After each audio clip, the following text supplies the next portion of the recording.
Hello, welcome to the 2018 MVCA Scotties Provincial Ladies Curling Championships here at Curl Moncton. Today we have Team Mallais playing Team Armstrong in the semifinals. I am Michelle Majot and I'm joined with Damien Laiton. How you doing, Damien? Can't complain. How's it going, Michelle? You had a good Christmas there? Oh, we did. Nice. So Team Armstrong has the hammer and Team Mallais is throwing first.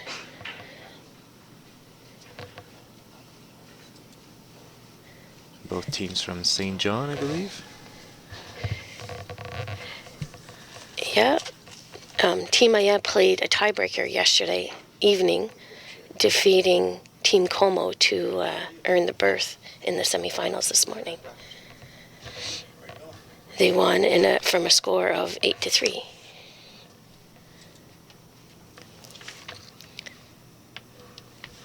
Since the center guard is a little to the side, I believe Team Armstrong is trying to go behind it.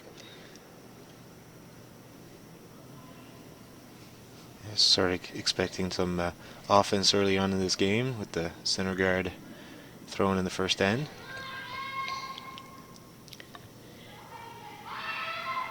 Katie Ford, first rock. Oh, looks like she bounced a bit. But that's still not bad because she got to be able to split them a bit. That's true, both rocks are in. So opening the center line as well even further.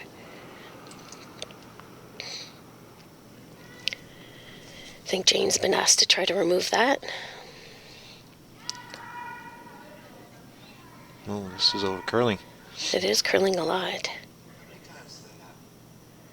Oh, wow. Getting tricked by the new ice conditions there. First end, probably a little frosty, maybe catches the curl a little earlier, and a little unforced error by Team Mallais. So Katie's going to try to remove this rock here in the corner and lie to. This one here seems to be curling an awful lot too. That's right. And we got the roll way over to the other end. Try to get maximum separation. That's right, avoid a double.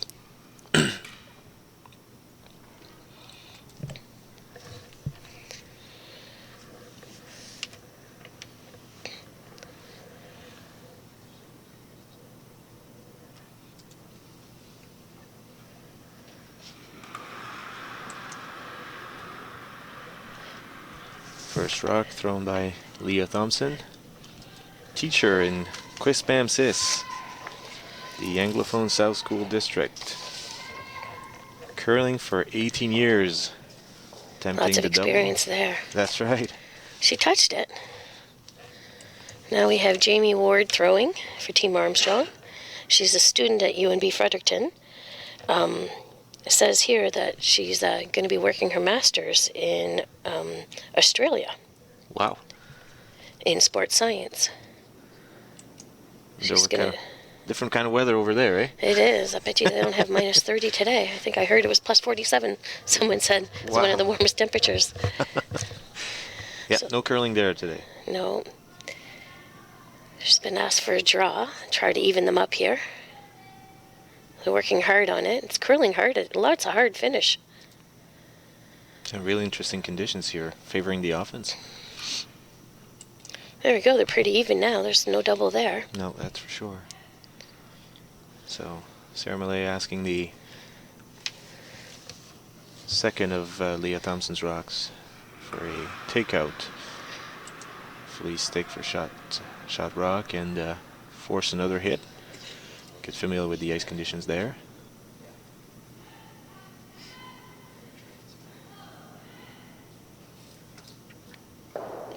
Removes it and rolls a little bit.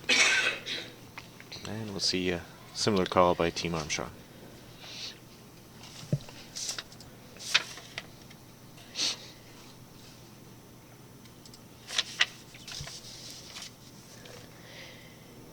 Jamie is 21 years old. She's curled for 16 years. Her curling experience includes the 2017 CIS University Nationals. She's won the U18 for New Brunswick, She skipped with the Optimists, and she's also won high school for mixed and for girls teams. She's also a sprinter for the UNB track team, so lots of different physical activities there. That's right. Well, multi-sports athletes are generally, once they get into curling, they generally have more success, and we're seeing that with Jamie, certainly. Carol Whitaker, third for Team Mallais. Again, asked you to remove that yellow shot rock on the back 8, back 12 side of the house. Oh, a little roll out there. Yeah, a little hard So shot. Armstrong's calling for a draw on the tee line. He'll be thrown by her third, Jillian Keogh. She's 28 years old and she's a chiropractor. And Her hometown is Dalhousie, but she curls out of the Gladstone Curling Club. Fredericton Junction. That's right. They're working hard at this one. Yeah, and such a good opportunity to first stand to get a feel for the draw weight, because generally in those defensive ends, or I guess when you have to play a lot more takeouts, then you just don't, especially as a mate, don't get a chance to throw draws that often early in the game. Just a little short of the house there. But it is splittable later on if they do have that opportunity. That's true. Even usable as a corner guard. So, second rock by the Mallais mate. Oh, that one seems to be hanging just a little bit, but it should be okay. There it goes. Yeah, I could tell the adjustment there. Sarah calling a little less weight on that second hit. That's right. That way you can use your sweepers and save the rock if you have to. That's right. So Jill's going to throw a takeout here. Hope for the same result. She has a little more weight than Carol just threw.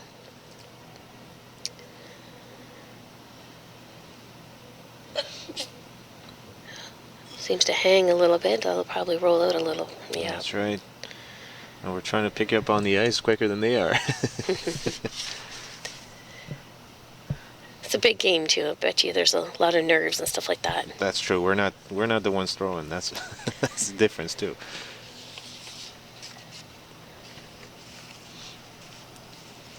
So fairly good call here by Team Mallais. There could try to force the issue, come around the corner guard, but you don't have the hammer, so you don't really want to do that.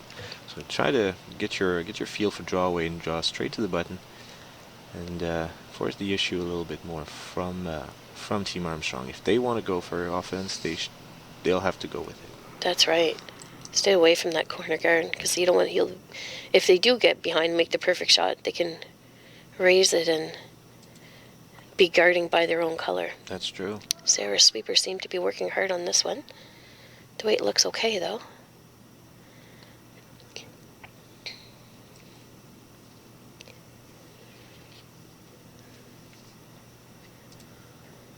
Top 12. It seems to be curling on that side early. It curls hard, doesn't it? Especially with the weight, if you give it to the sweepers. Let's see if they can use that later on. Yeah.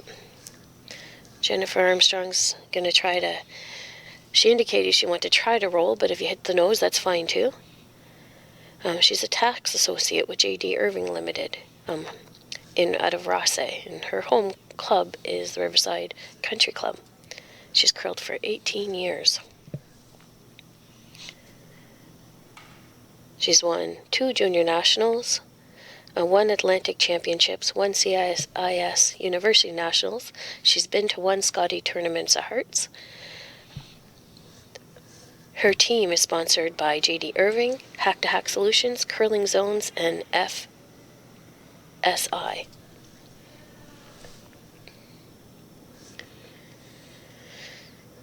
Pressure's not touching this one at all. It seems to be a little bit off. Slight off nose and outside roll.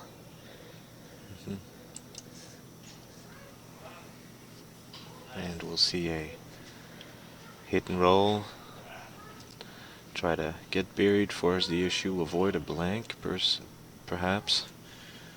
We know that if that rock's removed, then there's no opportunity for a deuce. What we've seen as well too is like the takeout weights are very weight sensitive depending on whether they curl or they hang. That's true, Michelle. Every time we've seen, especially on that side of the ice, is either hangs when it's a little heavier, or depending on the thrower, maybe it just curls just nicely, and the sweepers can be part of the equation there.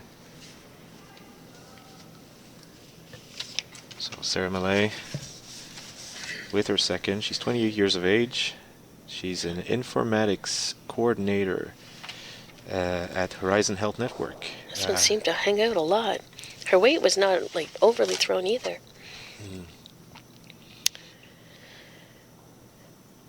I believe Armstrong is just going to be throwing this one through. They could have tried to play a split, but that might have been a little tricky and risky for the first end here.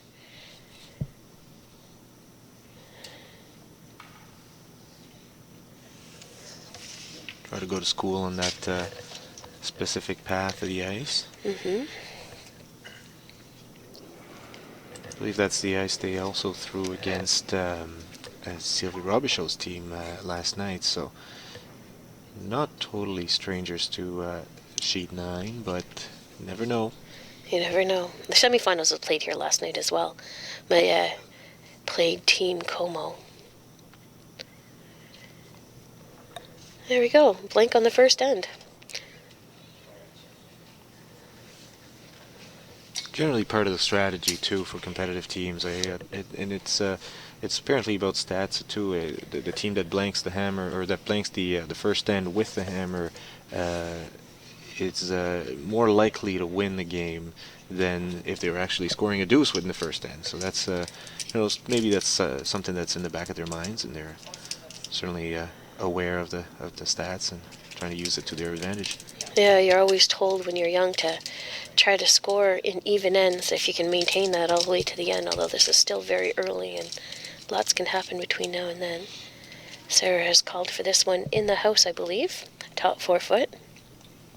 Sweepers are working hard to get it in the house. Yeah, so we'll see if Team Armstrong goes for the corner guard, which she does. Oh, they have. They're going for offense here.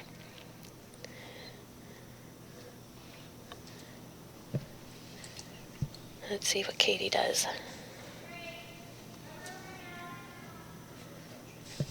Sweeper's not touching this, just keeping it clean and dusting it. Seems to have fairly good speed, maybe a little strong. Mm-hmm. And again, lots of curl. We had the broom here on the edge of the forefoot on the other side. That's right. It's almost edge of 12. Edge of 8, starting to edge of 12. Just biting the 12 foot there. So it is hittable. Nothing in the free guard zone yet. See if that spot hangs again on the right side of the sheet. See what Carol can do with this. Nice control weight thrown by Carol there. There's to be some movement. Seems to be curling hard with control weight. There we go. Made contact, made it go away. That was their number 1 goal, but didn't hang around. Jen's calling for the corner guard again.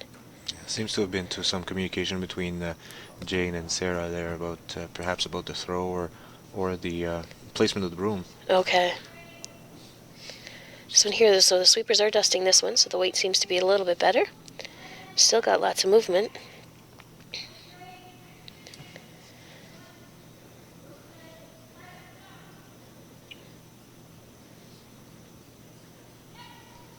That's good, nice halfway through.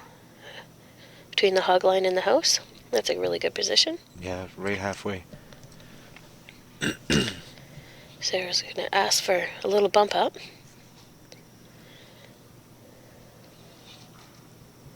Makes it tough on straighter ice conditions. You might want to be tempted to guard, but... Yeah, I think they're taking out the corner guard.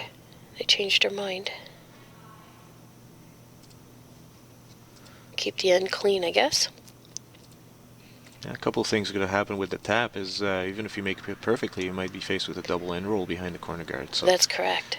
Team Mallais very alive to that issue and going straight for the peel. Brusher's working hard on this one. Looks like a really good shot. Yes, We'll for roll sure. way over to the other side. Good throw by Leah Thompson. Still hung around, so it could be used as a corner guard, but it is way over. Long ways away for the roll, that's right. Team Armstrong called for the hit and roll. See what Jill can do here.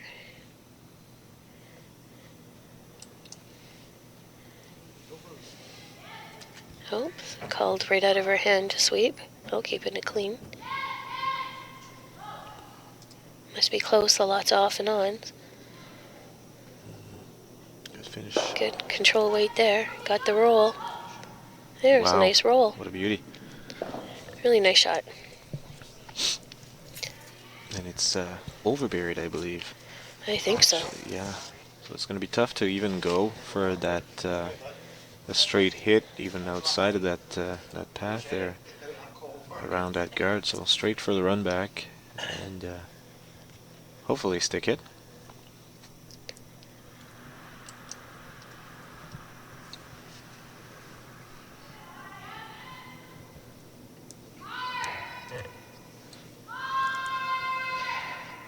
It's really close.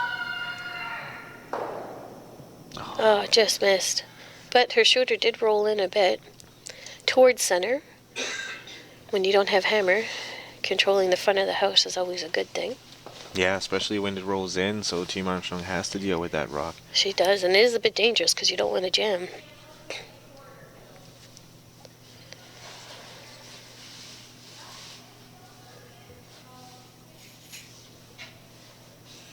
They're discussing whether they should hit or maybe draw.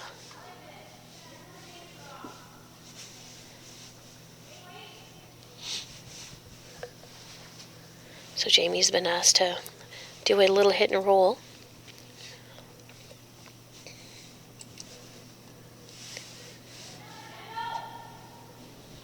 In turn, hit and roll. Yeah, Okay. called right out of her hand. That's moving really fast. She may have started that a little bit. That may even hit it on the outside.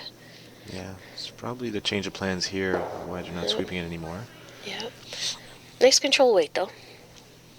It is, and I believe that was the first rock they threw down that path too, so a little bit of... Still learning about the ice one That's early on. Absolutely.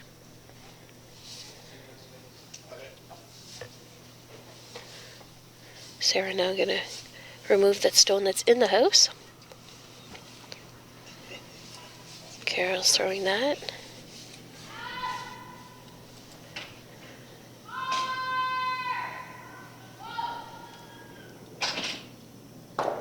Oh, there we go. It's gone. Mission accomplished there.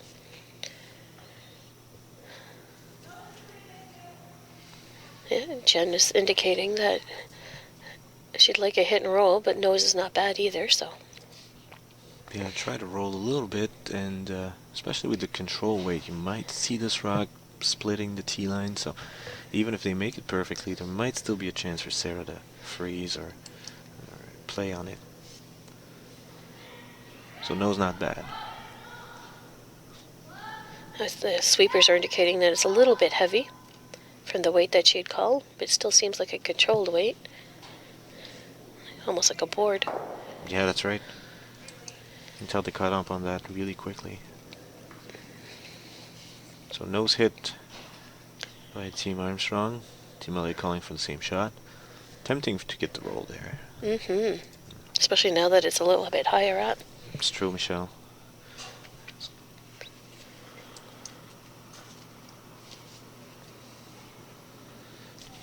See what Carol does with this one.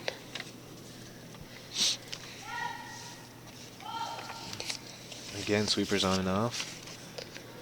Oh, Get something. got a little bit of an inside roll. Rock's still fully open. A little bit of air between there and the guard. A little bit of cat and mouse here. It is. So Jillian Keogh's second shot here, trying for the hit and roll.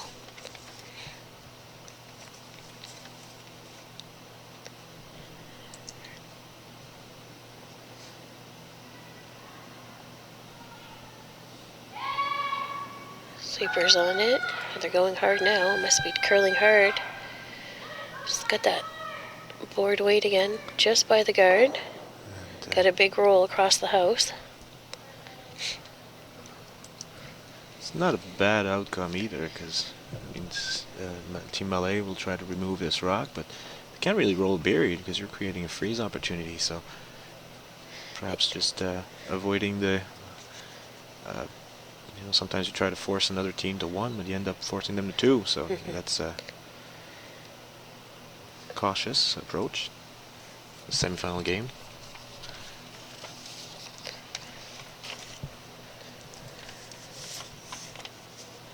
So we're getting ready for their pre-shot routine. Former New Brunswick Junior Ladies Champion.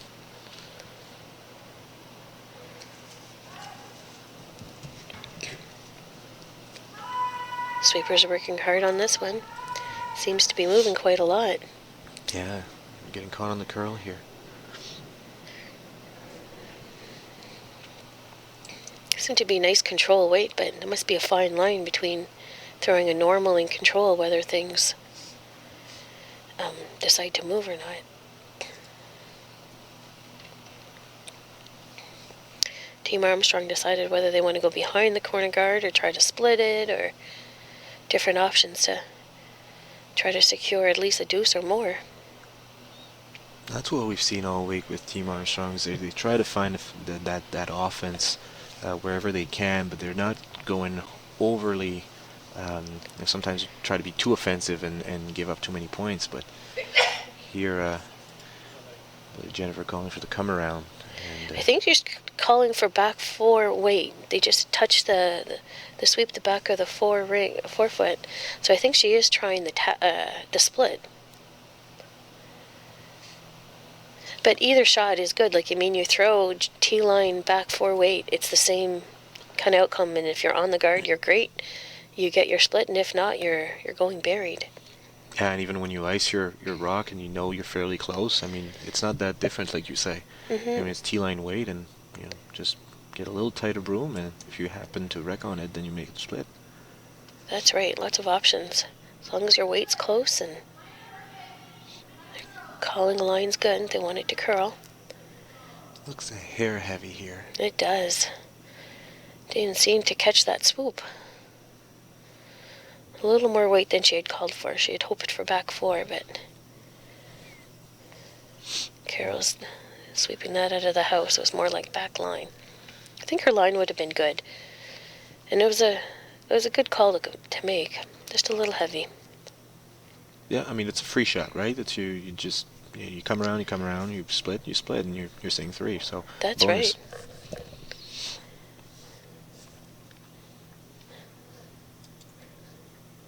So Sarah's going to remove this rock. Nose hit is good here. The good thing being that she just threw their shot, so she went to school on that. See what kind of an adjustment she makes. If it's just making sure you're positive, or understanding that there's a little bit more curl in that path. Yeah, her sweeper's keeping it clean. Now they go to work. Yeah, on and off is usually a good thing. That is. You like to hear that. Nice shot by Sarah. Nose hit. Right on the T-line. Forces Team Armstrong to deal with that rock and go for the blank. That's right. Need to make it go away, but you also, if you get the blank, that's good too. Be ideal.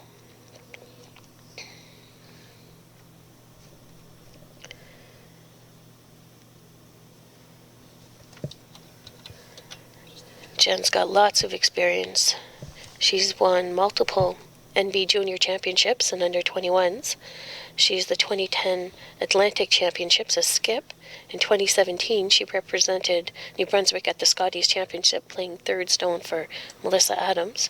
And in 2014, she won the UNB Championships and the 2014 AVS Curling Championships, playing skip.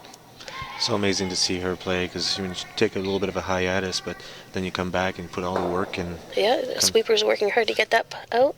Yep. And she does. Nice shot. Good blank. Amazing. Teams are happy about that. I'd like to take the opportunity to notify some of our event sponsors.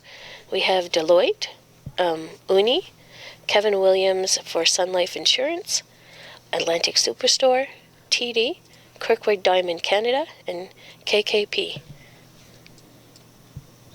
Also Bobley Productions.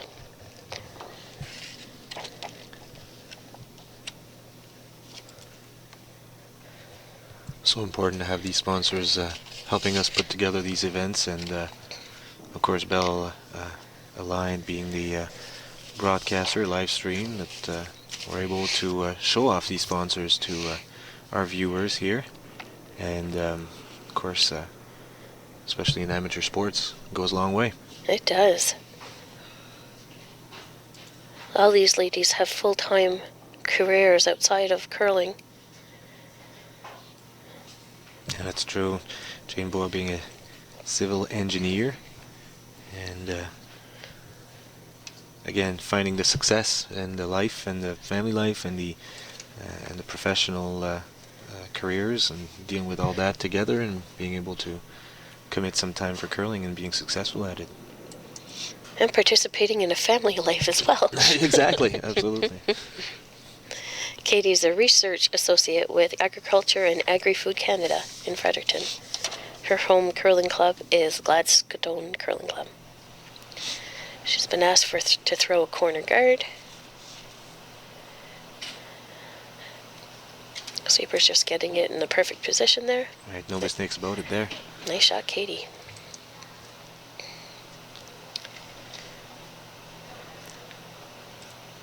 I think some Canadian experience. You were mentioning Jennifer Armstrong's previous appearances at the juniors, but I see Leah Thompson having been the representative of New Brunswick for the Canadian mixed a couple of times. Oh, very good. Jane's been asked to throw a center guard over the rock that's currently biting button, I believe. Yes, that's right. So forcing the issue a little bit. Slight over curl on that one. I see the skips calling for trying to use that curly side there, or the side that they know curls. It's hard to place perfect guards when there's a lot of curl. It's true. Katie's been asked to throw for a hit and roll here, try to remove the rock that's in the house and roll behind the corner guard she threw. Sweeper's working really hard on this one, so it seems to be curling. I see Sarah going straight for the guard and try to... Because she's removed that guard, it's in the free guard zone and you're not allowed removing it until the 5th rock of the end.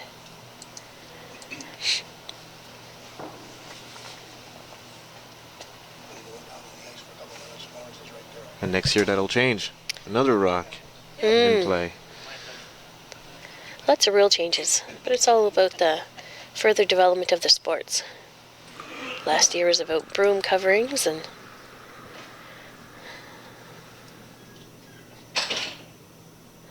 so Leah's been asked to place another guard. Hopefully this one seems to be hanging out just a little bit. Yeah, Sweeper is getting close for a finish. Finish is hard though, so it should at least bite the center line. Oh yeah, look at that. Yeah, it's walking right over there. Really nice guard. So Team Mallais feeling confident that this rock that shot rock on the top 4 could be used for a steal point. So we're going for a guard situation, guard strategy, and of course Jennifer Armstrong recognizing that, wants no part of that, of course, and calls for the peel.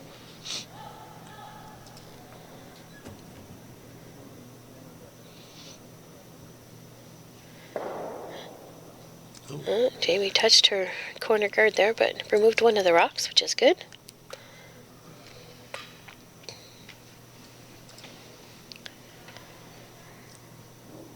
Sarah's a choice now. She could try for another guard. She's going with the same turn that she knows.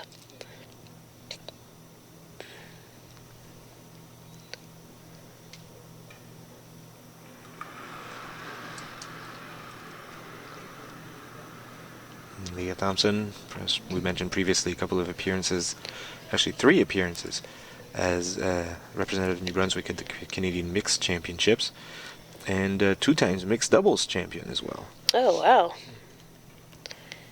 I was watching the trials for the Canadian mixed doubles yesterday on TV. It's definitely a different strategy game than traditional curling. Yes, that's right. With the addition of the new power play rules, that certainly brought a few more high scores into the game. I was watching one of the games, and it ended up being 11-10 in eight ends. Well, that game, mixed doubles, is it's more about touch shots and little tiny taps as opposed to the big hits and stuff like that. Mm-hmm. Jamie's been asked to try to remove a couple of these guards here, but removes one and rolls staggered over the other rock, so now that rock is fairly protected, and you can't even raise the yellow to make it go away. That's important you mentioned that, Michelle, because those staggered rocks are sort of the problem situation now for Armstrong. So, wonder if an aggressive call would be actually to come around straight to the top 4, top 8. Perhaps try to lie 2 here. You know, they're not going to go away that easily, those 2 guards. So. Yeah, but with the curl that they have, I think Sarah recognizes that you can maybe come up to, like with a tiny tap, like, you know, maybe back 8 weight or something like that, to move her rock out. So she's asked her mate Carol to try to plug that hole a little bit to make it even more difficult to remove. Almost like security. That rock's really hanging though. Oh, it's starting to move now. Yeah, might get a little tick there. There we go. And as you say, I believe it's probably better to have 1 safe than try for 2 and then not getting anything. So Jen's asked to have that rock removed. I'm not sure which one she's hitting. Is she hitting the one that just was thrown? I think she's going for the yellow one into the blue. Yeah. Okay. Especially with the drag effects, you might get a good outcome out there. Oh, there we go. Look at that. Hard on that one. That was a great shot. Yeah, I didn't think that was dragging that much. So from our view, we didn't have the benefit of the overhead view. It wasn't quite there, but yes, you had an opportunity to remove that rock. Yeah. No, that was a great shot. Her shooter rolled away as well, too, so. Back to come around mode there for Team Mallais. Yeah, this is the new turn relatively for this end here, so we haven't really seen too many draws come down this way. Good point. Doesn't seem to curl nearly as much as the other turn. There's still a good finish at the end, though. Yeah, let's see what the sweepers can do about it. See if they'll sweep it back tee and attempt to have it fully covered. Perfect weight, though. It was good weight, but it wasn't given to the sweepers, so I'm almost wondering if it was thrown just a little bit later, if the sweepers could have got it buried a little more. Yeah. I think Jen's asked for back 4 weight to try to maybe get the hit and roll behind. Yeah, see, tightening the broom here, so getting a bit of a different path. This is Jill's second rock here.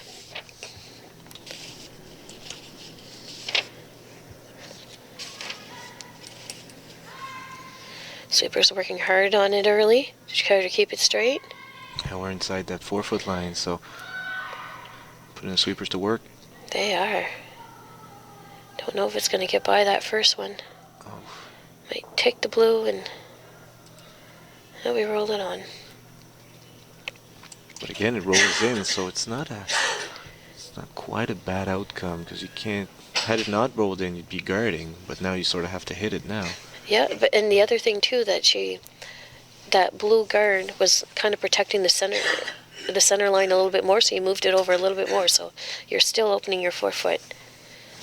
So if you do have to make a draw at some point during this end, like it's still a little open. Yeah, great point. Better to be tight than outside, that's for sure. That's right.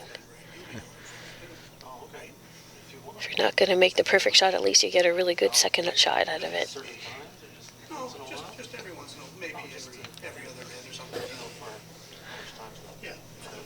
Funny, we're talking about family commitments and trying to mix everything and be successful at what we're at doing all that and combining a curling career with it.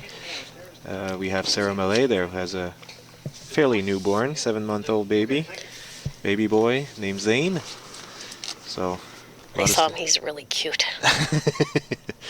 Yeah, sleepless nights too. And her husband curls as well, look what I mean? So he has a full-time career and curls. Oh, trying for the hit and roll. Got a small roll out of it.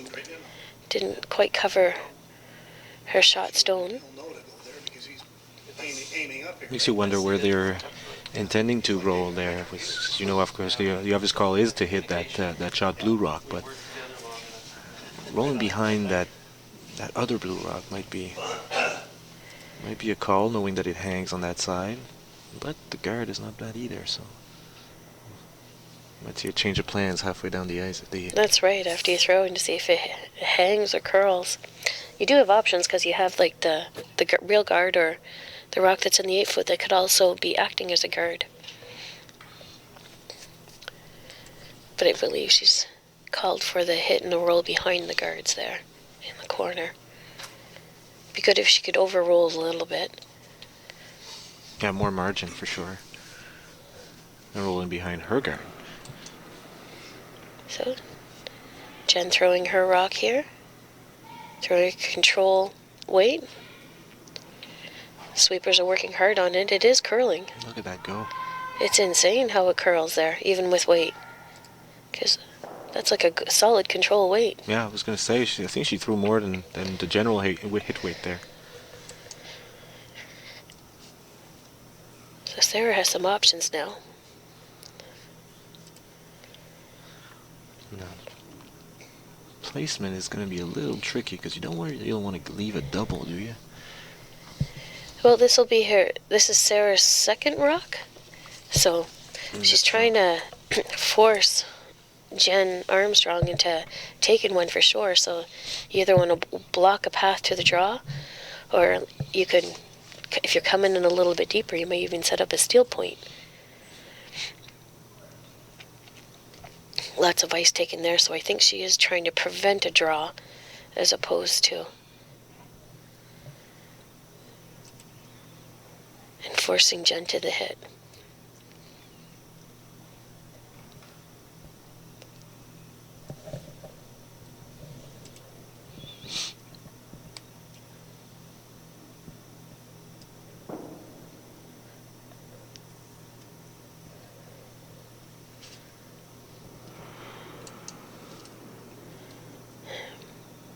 Which would be a good option, knowing that she just made a half shot on the hit.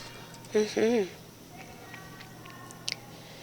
This rock hanging out there for being a draw weight. It's almost going to freeze on her and do a tiny tap. That's still a really good shot. It's biting now. Her rock is now biting the 4-foot and guarded. So Jen has to. She'll need 4-4-foot. Because if you hit the shot rock, you're definitely rolling away. Man, it's almost like if you attempted the in-turn draw, it would overcurl to the point where I don't think you could reach the 4-foot, so you'd have to go out-turn. So probably debating whether to go to the double, knowing that you just threw that. At least remove one rock. Mm-hmm. Yeah, given a single point, it's still fairly early ends here. But you must remove one of them, for sure. Now, as we've seen before, that spot tends to hang, but we've seen one rock overcurl inside the 4-foot path, so see how that one goes. It's very sensitive on that 4-foot line.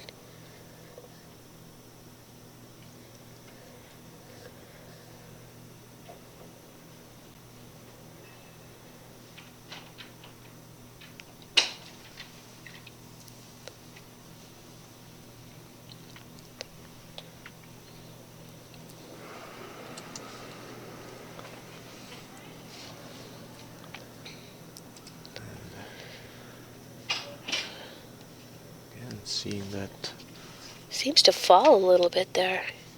I'm not sure if it's just the outturn or just the path. Yeah, she hit and rolled out, so Team Mallais steals one in the third end. And they now lead 1-0 after 3.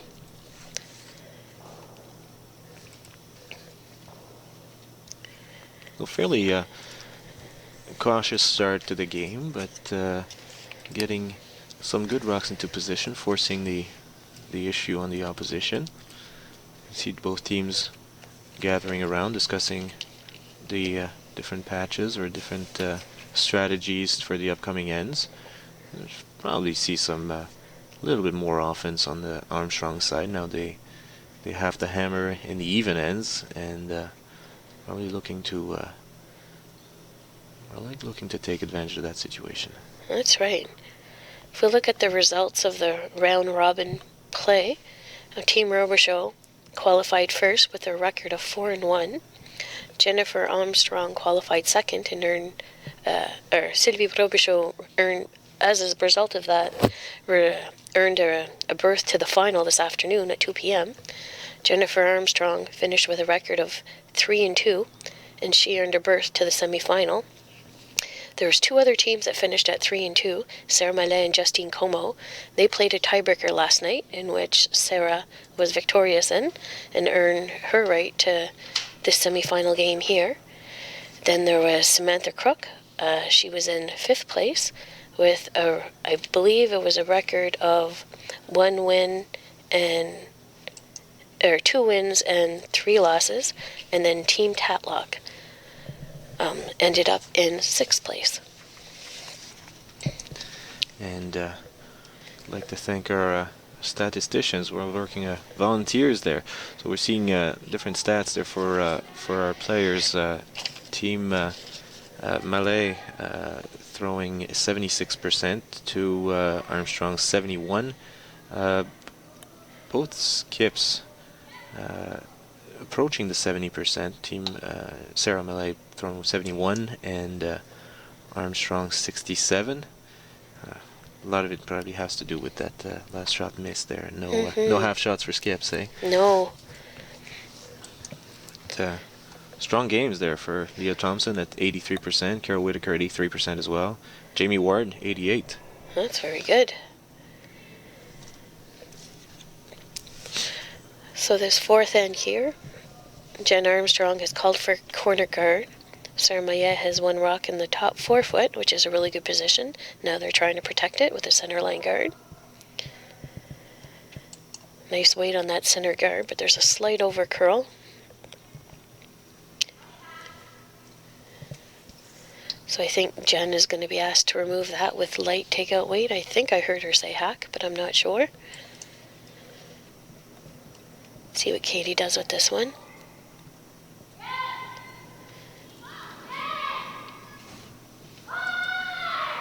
Lots of finish. They get really close to that guard. No, there's room there. Nice shot there by Katie. Fairly good weight too on the control side. Try not to get caught up on the curl. This is a curly side, so. It is.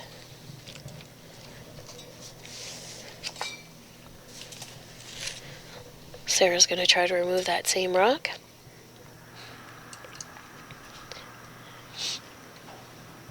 She cleared the guard by a fair amount there, so it does finish hard. Got to be careful of that breaking point. Mm-hmm.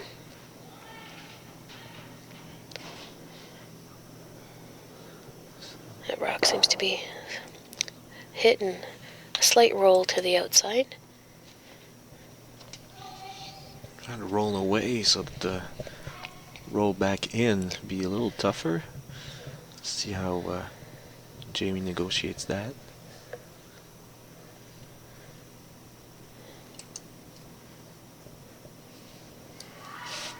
Jamie's been asked to throw the hit and try to roll behind the corner guard there.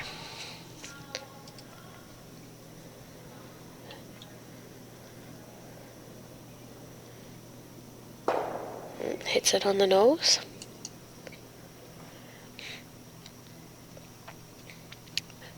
For a rock that was in the 4 foot, and we're now almost fully in the 12.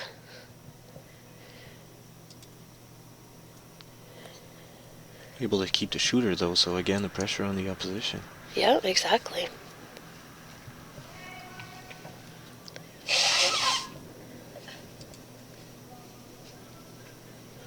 I might see some curl there.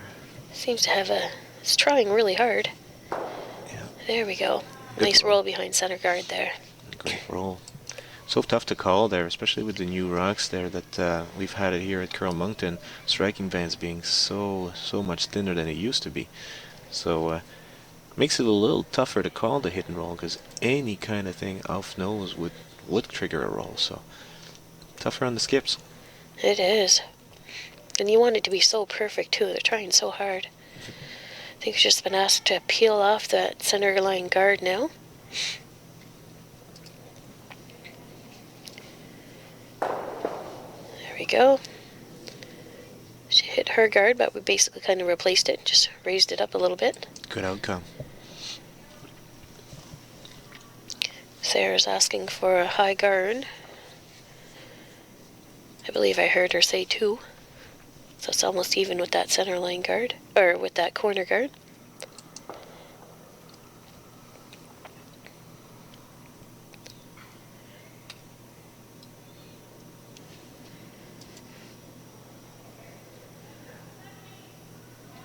Roggs seems to have lots of good speed there, coming into the house for sure. Yes. Sweepers are calling for 7-8, but I think he's going to go a little further than that. I think so. That's optimistic. Trying to stay positive. That's what I try to do too. Maybe it'll slow the rock down. It is half hidden. It's in back 12. Yeah, the good point about that rock though is that that double is a little tougher.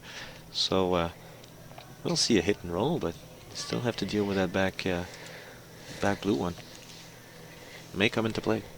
Good thing with Jen though, like the house is fully open, so there's not a lot of guards in our way at this point in time.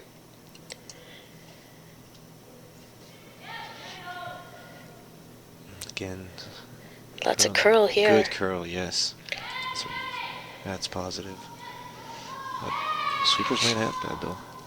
Yeah, they're holding it as much as they can there. Nice roll. Wow. Let's see, Jen's call there really early, almost cause for panic, but she called it early because she needed to sweep it early and make the perfect shot. Yeah. Sarah's asking Carol how much she can see of that one. They did overrule a little bit, but it's hard you don't see much.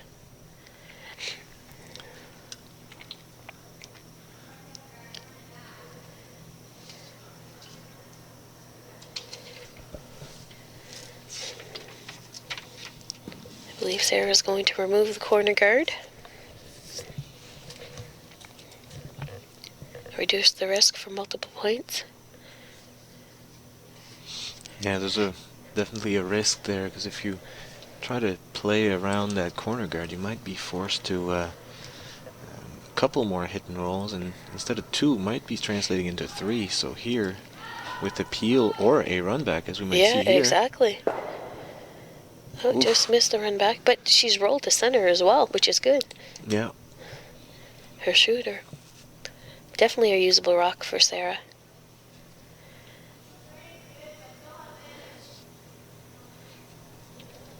At least diminishing the risk for a 3.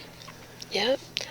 Jen could go behind the center guard or go across the house to split the rocks, but if you do the split, that gives Sarah the opportunity to go behind the center guard as well. That's right, even by way of come around or hit and roll. That's right.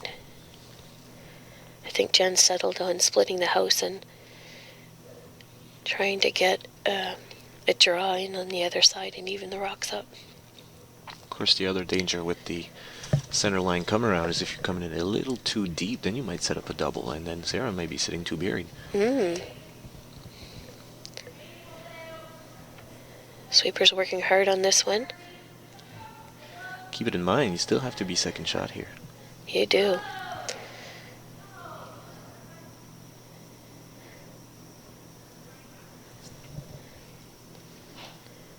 Just trying to keep them even. Even on the tee line, I think it's pretty good. Yeah, it is a long ways. Mm-hmm. There's a nice draw by Jill. A couple options there for Sarah.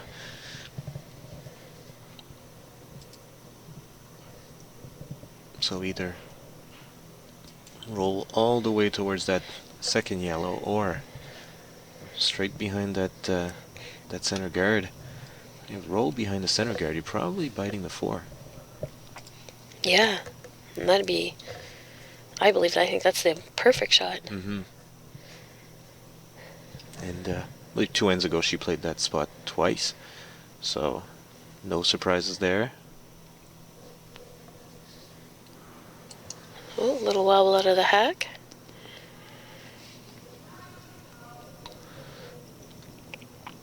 Definitely making contact.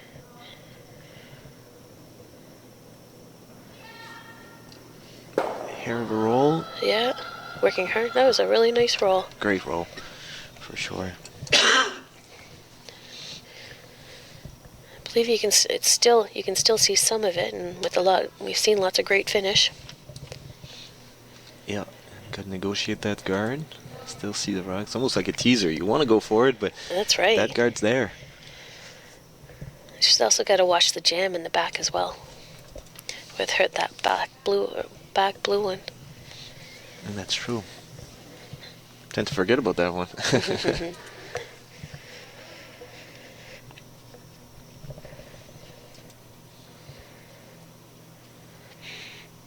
I find with a shot like this one, you have to be patient and you have to throw the nice soft weight to give the rock a chance to curl.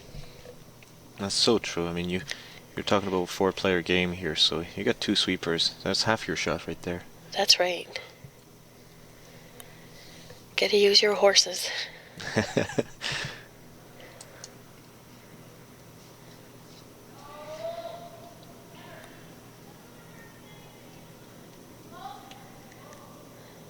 rock's trying to curl. It's that 4-foot line. It's so tricky. Inside the 4-foot line and outside the 4-foot line.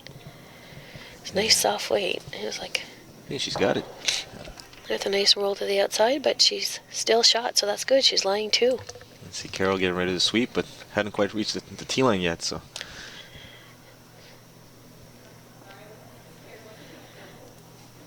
So, lying 2 even.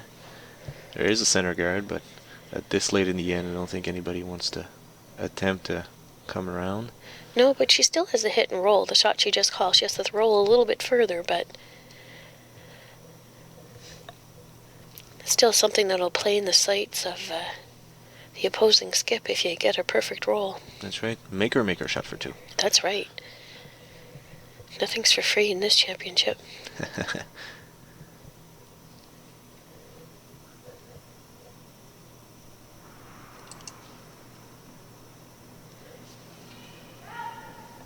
Sweepers are on this one.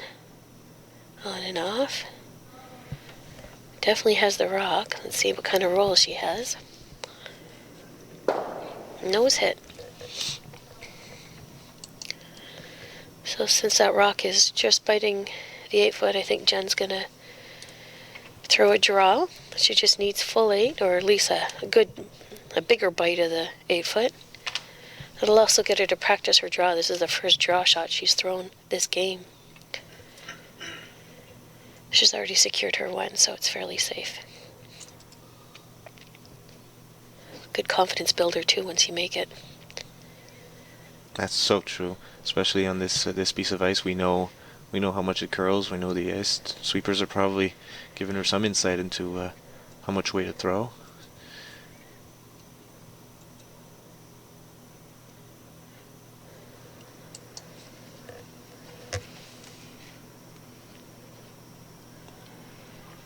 Sweepers seem to like it. They're just gently cleaning it. Now they're going to work. Heads are down.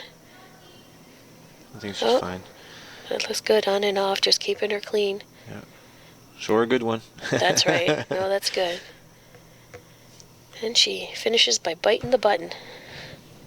So good shot by Jen there as they lead 2-1 after 4.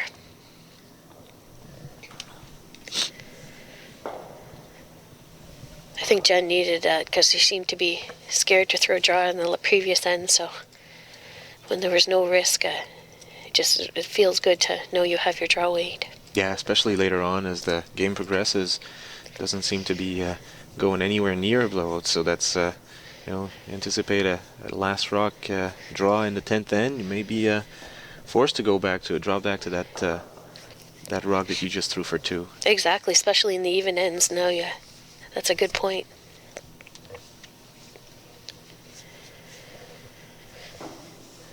So Jamie will be throwing first in this end. Let's see if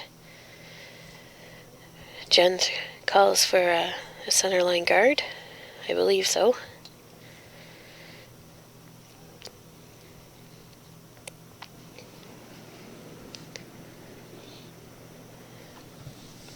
Not Jamie, sorry, Katie. They're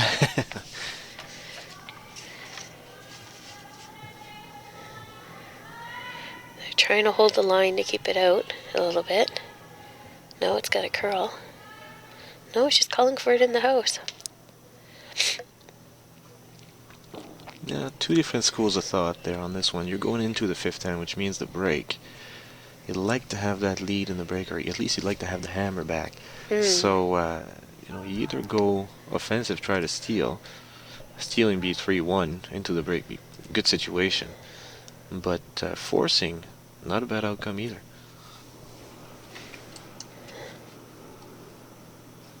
Sarah's asked for a corner guard from Jane here to see if she can generate her deuce.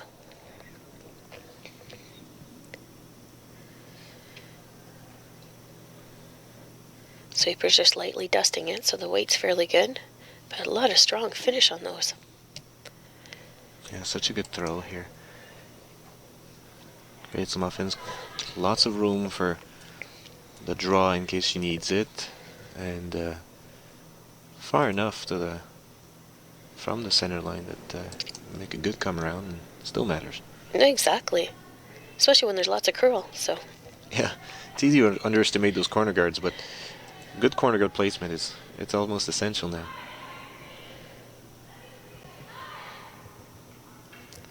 So Jen calling for center guard to try to protect the rock that's in the top 4 foot, or top 8 foot. Sweeper's trying to finish it here. They are. Seem to hung out on that one. Yeah. I think there was just a little too much ice, but the weight was perfect.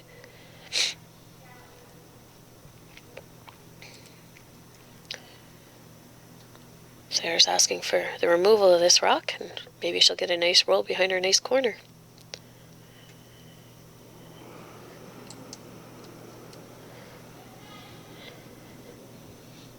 Throwing with the curl, so gotta be careful about when the rock's gonna break.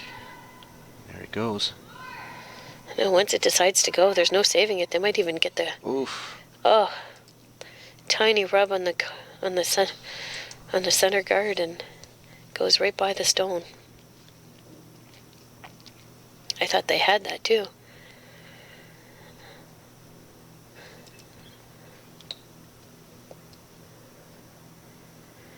So Jen's called for the center guard using the other turn now. See what Jamie can do. Sweeper's take it right out of her hand. Yeah, I might see them stop for a while because it might over curl. So I agree. It looked light, but it's got good weight. We just got the overcurl almost. Sit.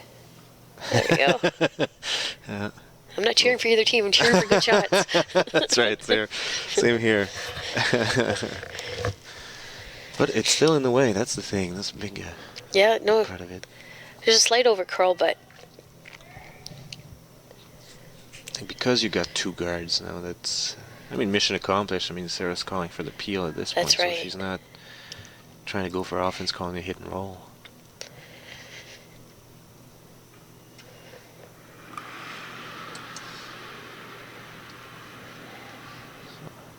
Peel attempt.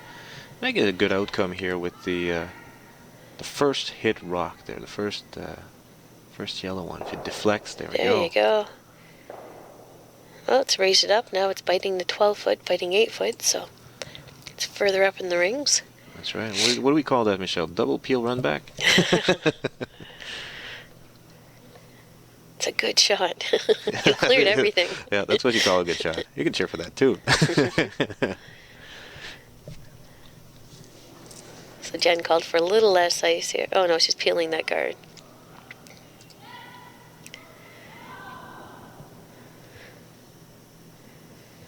Oof. Oh. Just made it, but almost got hers out too. Pushed it out. The good old peel weight tick. That's right. Mission accomplished. There's no style points in curling. That's right. Yeah, it's going to be tough to come around that one too, especially with the curl.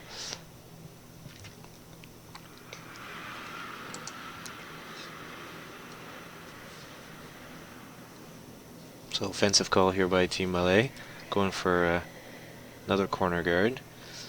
Hopefully recognizing the possibility for a second miss, or just seeing the issue. And That was almost like not quite the middle of the 8-foot, but that was she put her broom in the middle of the 8-foot to go way on the other side of the 4-foot line. That's amazing.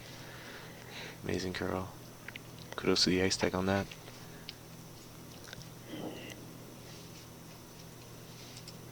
So Jen's going to peel this guard off here.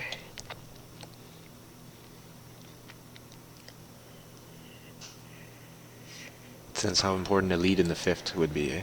Yes. Sleeper's not touching this one either. There we go. Yeah, it looks like she got it. Classic peel.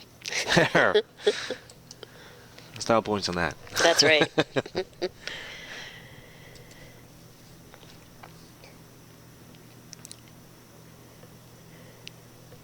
It's still early enough that you could throw that corner guard too, so good call. Yeah, and Sarah's not worried about the rock that's just biting the 8-foot. Mm-hmm.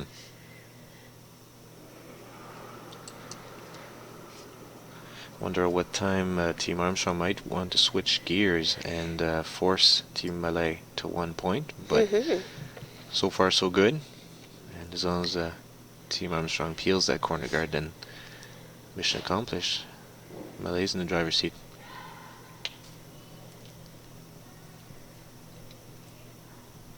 Sack was a little lighter and didn't travel as far, nor did it curl as much either. Jen's going to go behind it. There, switching gears.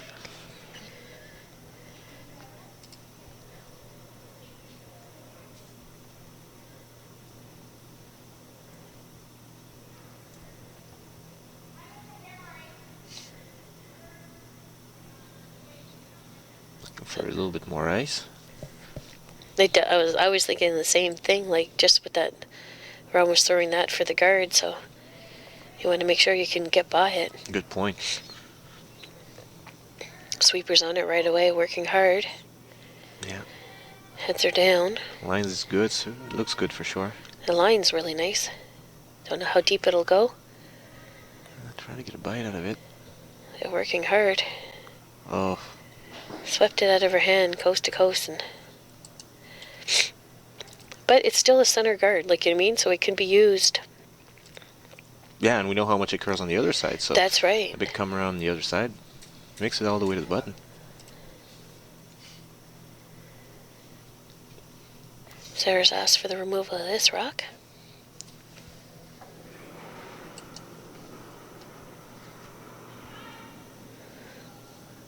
Big hit and roll here. Sweeper's keeping it clean. Oh, trying to good. finish it. Oh, a little bit to roll. There we go, tiny bit of roll. Still fully open, there's air between the guards, but there's not much room. Edge on edge. That's right.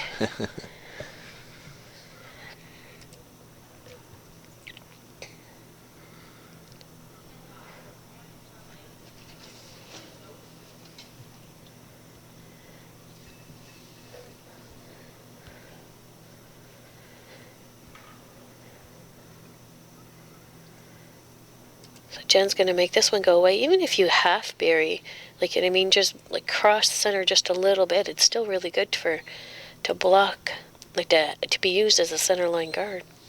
Yeah. And to block the Sarah's draw.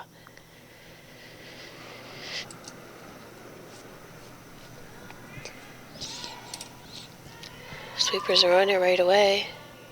Throwing her first rock. No, we're crossing center. Already on the guard. Yeah. Question is which one? Ooh. Sweeper, yeah. I think we're thinking the same thing. Could have swept it maybe a hair more to try to get a roll away, but I was thinking of that, but then you're protecting a blue rock too, so. I was thinking That's- away from the guarding situation. Then again, that's right. If you sweep it too much, you end up covering the blue. That's not a better option either. So Sarah's going to go for a draw behind those guards now. Mm-hmm. Consulting with her team. Yeah, tricky call still, because you don't want to make it too good. Then you give it double, right? Yeah. Maybe the tap is the option. That's right. Never seen that. So Jane said something to her to made her think. So now she's, I think, changing her shot, or at least discussing it with her mate, which is always a good option. Mm-hmm. Not to change the shot in the hack, but go down and discuss it with your third to make sure everyone's on the same page. Absolutely. They can come up with some good ideas, you know. Mm-hmm. This one here gives you more options. Like, I mean, you can do the tap, you can do the come around if it's hanging out, as long as you throw close to T-line weight. You have lots of options using this turn. I think the deal breaker too on the call, the wide come around, is it's really a lot wider than what we've seen them throw. So perhaps calling a tap when you know what the ice looks like, then that's, likelihood of success. Yeah. I mean, the And come-arounds, if it doesn't curl, you can do a come around. That's as right, well. exactly. So you have lots of options here.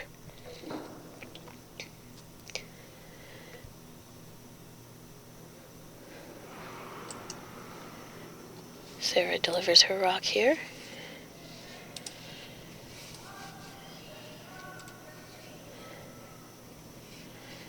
Jane keeping it clean. It's starting to move now. Yeah. Definitely going to raise it. Might want to consider the split here. Yeah, lots of options.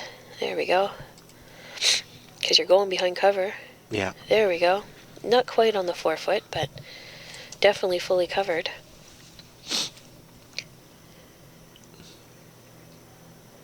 Armstrong wasting no time looking at the double. She seemed to be licking her lips, and I can't even see her.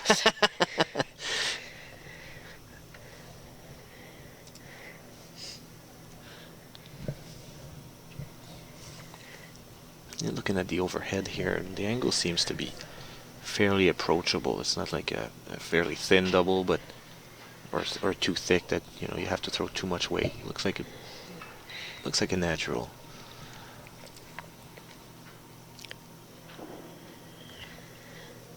The teams seem to be fairly even on the time remaining for thinking time. Team Armstrong has 20 minutes and 16 seconds. And Team Mallais has 21 minutes. Let's see whether they're working hard on this double. Wow. It's curling hard, eh? Holy cow. Hit it on the outside almost, with a tiny outside roll. She threw the weight too. She had lots of weight. I don't know if she's starting them because they called her really early out of her hand too.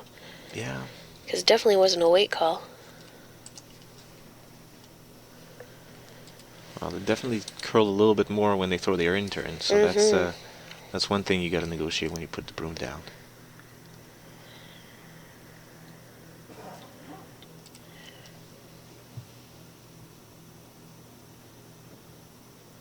So is Sarah doing a freeze draw here?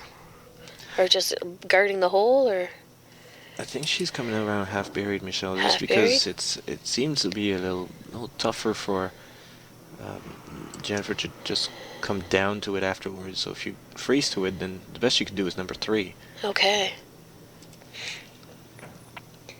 This rock seems to be hanging. Yeah, and a hair heavy. Maybe she can come off that yellow if they get on it early enough. No, they're going to miss it. Come around wide. Get a little deeper. I'd almost be finishing that rock even if it's...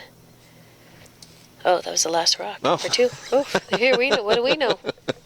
Wow. That's why we're up here, Damien. Did we miss that?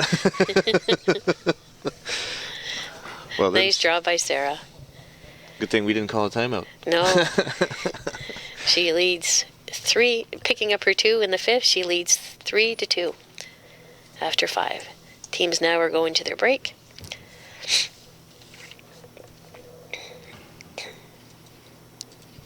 Can't believe that was last rock. I know. We're shot by shot. We don't even know what rock we're throwing.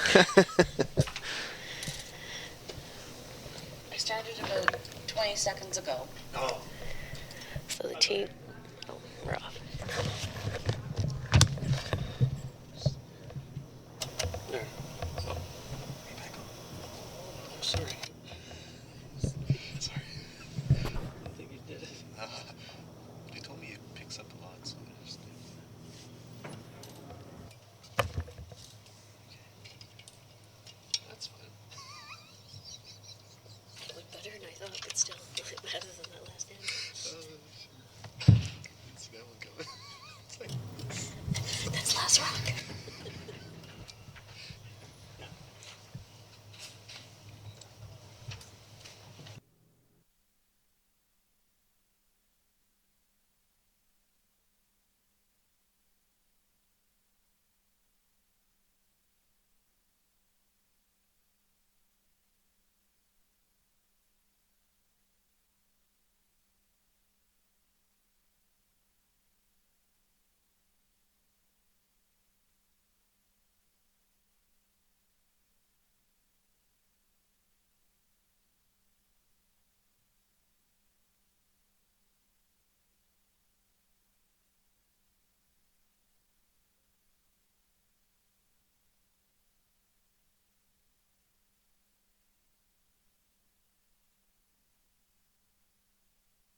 And we're back on after the fifth end break here.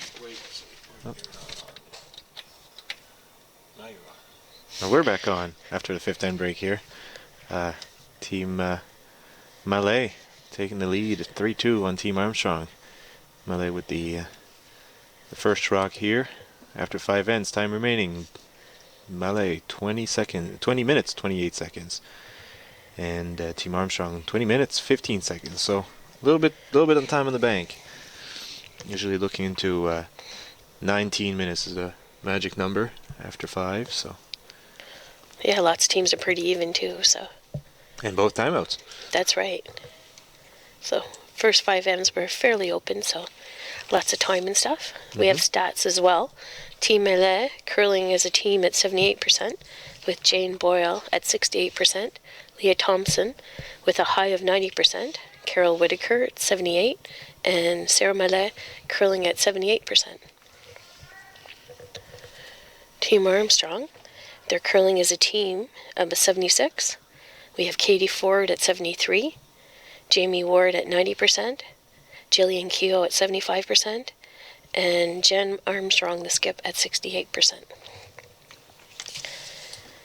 And we're seeing the change of strategy here. So straight center guard for Mallais, followed by the come around by Armstrong. Still a little bit open. So perhaps a hit and roll attempt here by Jane Boyle.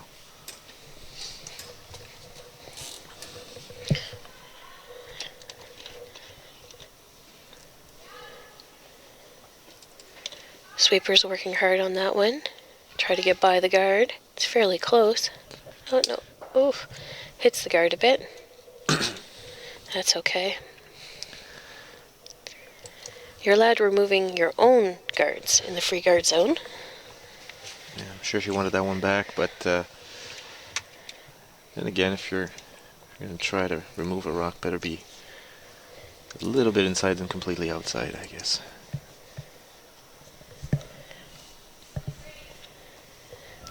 So free draw here by Team Armstrong, trying to split the house and get the easy deuce. Sweeper's backing off a little bit. And we've seen during the fifth end break, I guess, was Chris Tapley, our ice technician. Again, kudos to him for making the ice, but pebbling the sliding path or just a hack around the ice around the hacks. And generally, what they tell us is when you go to coach school is that the sliding path gets a little bit quicker, so you don't really notice it, but the rocks go a little further in the sixth end. So see, they're managing that really well, as we can see here. Mm-hmm.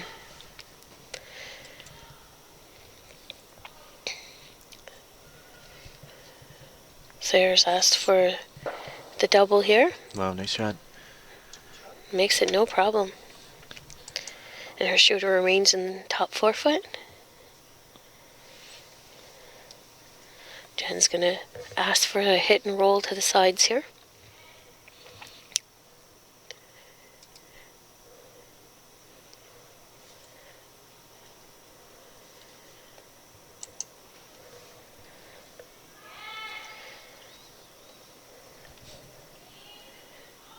Sweepers were called early, but they're cleaning.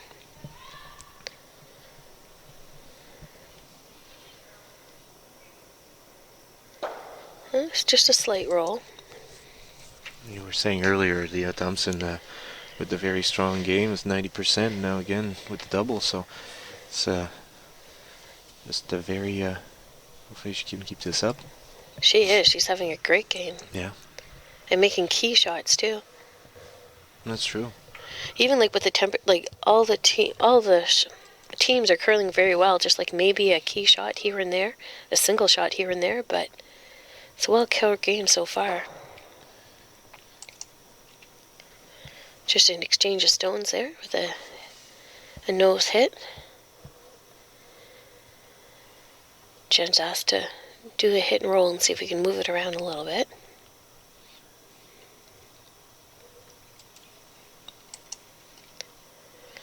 Jamie Ward with the outturn hit.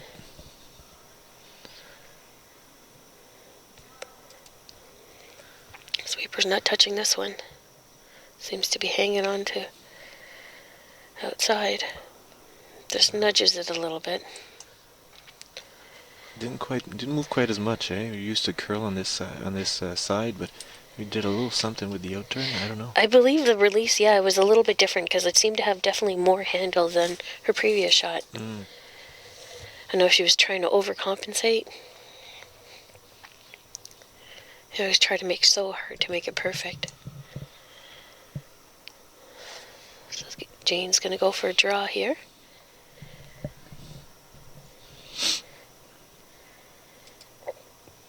Or Carol, I should say.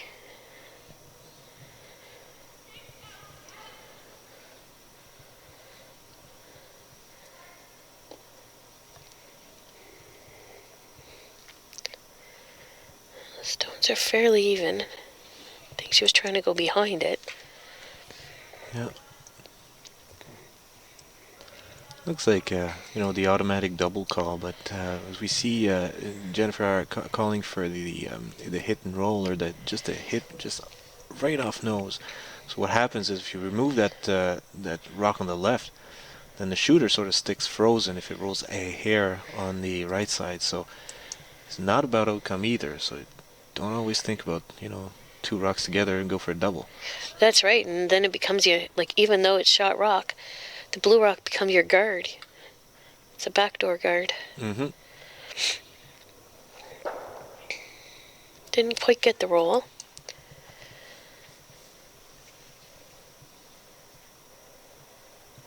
Then again, forcing Team Mallais to deal with that rock here, so.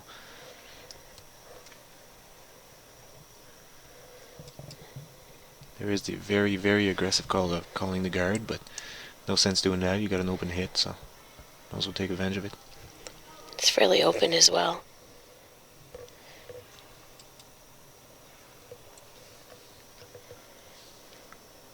Getting some finish. A little bit of roll. Tiny roll. They're staggered now.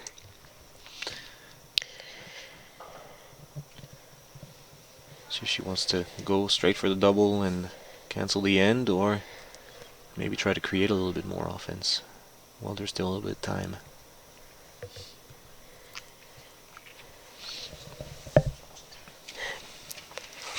Nose or just off nose. Should get both.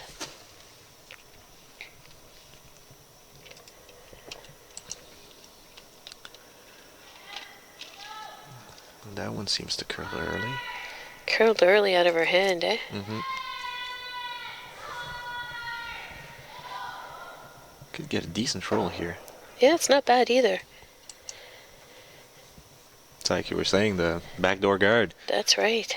Yeah. They're sneaky. And is it first skip rocks? So switch gears, trying to steal.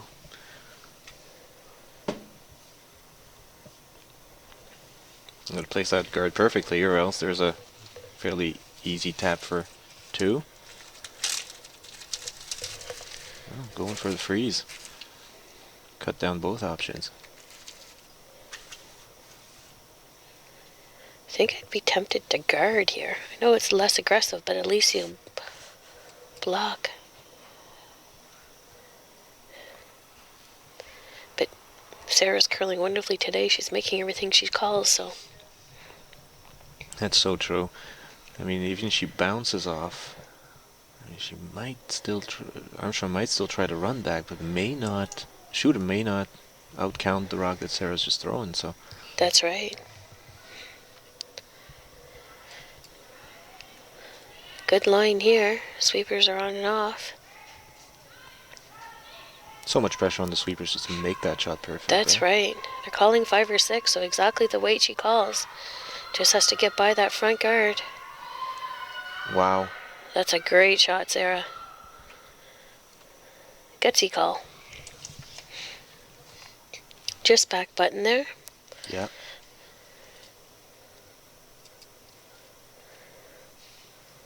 Great sweeping. Great line call.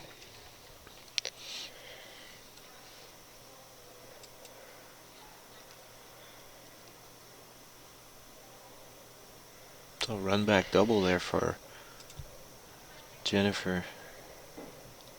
Looking at the hit, a bit of an angle, eh?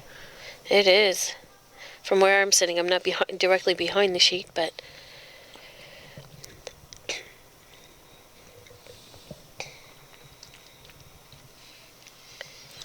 gotta watch the jams too, because like that blue rock isn't back button, so if you jam, you might be on button covering it. That's true.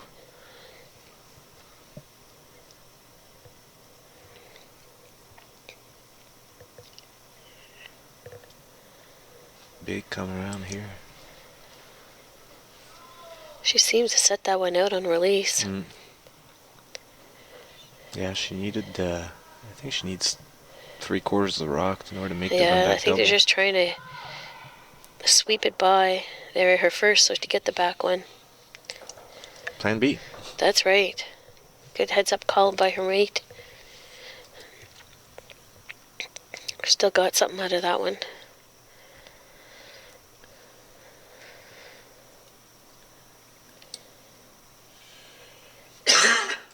No, it was just on the handle. I noticed something that she set it out just a little bit.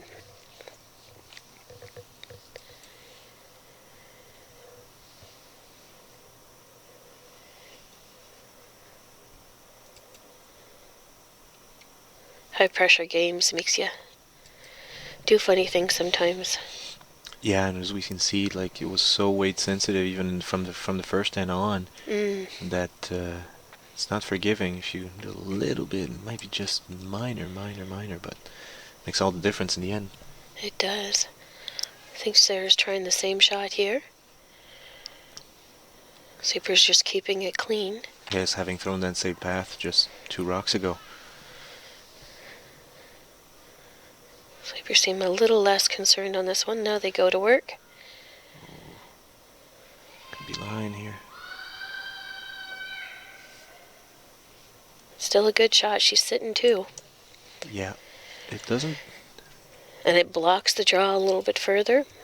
That's right. I don't think there's any shot for 2, or it's fairly aggressive. Jen's immediate instinct is just to hit something. Yeah. It's kind of tough to remove those two blues there without losing the shooter. Yeah, But, and even a raise, like, yeah, to get it through that hole, very difficult.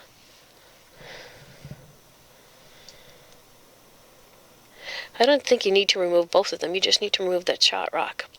right. You hit it on the nose or just off nose to... But she's still looking at both of them. Yeah. Is there a shot for 2 here, and do I want to risk it? Is probably the line of reasoning here. The risk reward. Mm. You're only down by 1, and there's still plenty of ends remaining after this one here. Yeah, both teams will have 2 hammers. Voice of reasons here. You're looking for your mate.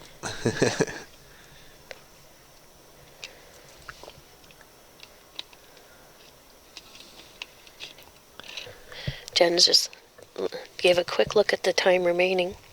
She has 16 minutes remaining, so still lots of time. There's a timeout called, so I think they're going to be asking for some input from their coach so they can discuss and talk about what their options are.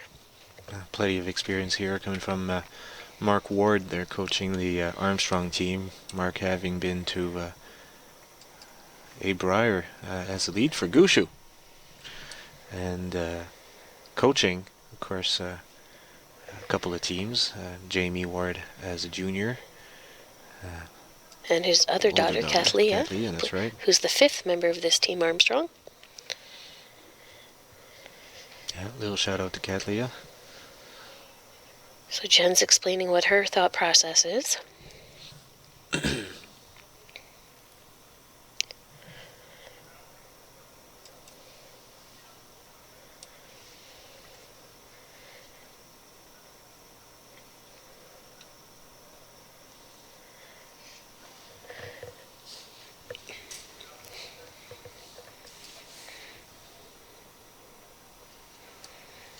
So I think they do have a plan of action. They are going to make a play on that yellow.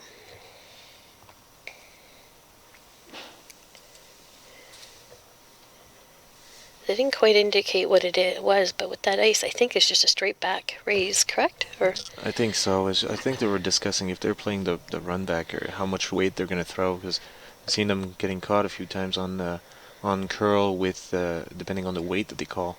So aside of forfeit lines, you see sometimes over curls or. yeah, timeout's officially over. Time's now back in.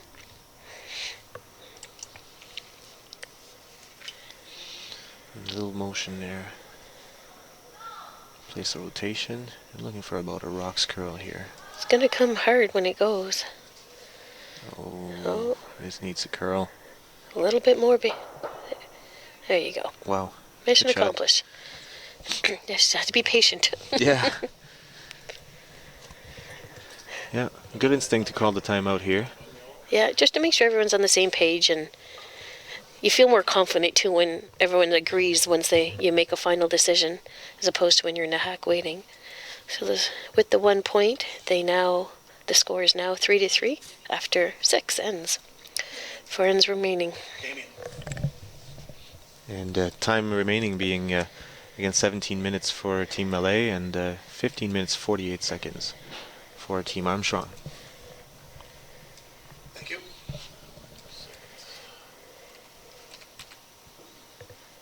So mission accomplished for both teams, I guess. Armstrong, of course, with scoring the point, facing a steal opportunity, and also for Team Mallais, they're forcing getting the hammer back. So now even score, hammer and 7, depending on what she wants to do. And expect a fairly conservative attempt at a deuce. If not, keeping the option open for a blank, keeping the hammer for the 8th end. That's right. So I think they were asking for a center, like a draw in the house, but more closer to the center, but that one seemed to hang out quite a bit. Yeah, and see from the overhead view that it seems to be biting. So Sarah could hit it, but I think she wants to play aggressive and just do a tight corner guard. Yeah. Her team's asking her, is it on? And I think she's indicating that it is, so I think her team wants it disappeared. Because even as nose hit, you're still a corner guard, a tight corner guard, because they shouldn't be in the house if they hit this on the nose. Good point. It won't be removable. So from a deuce first to blank first. Strategy. That rock seemed to hang out just a little bit. Still a corner guard, so Jen has asked for a really tight center guard here. Let's see what Katie can do with it.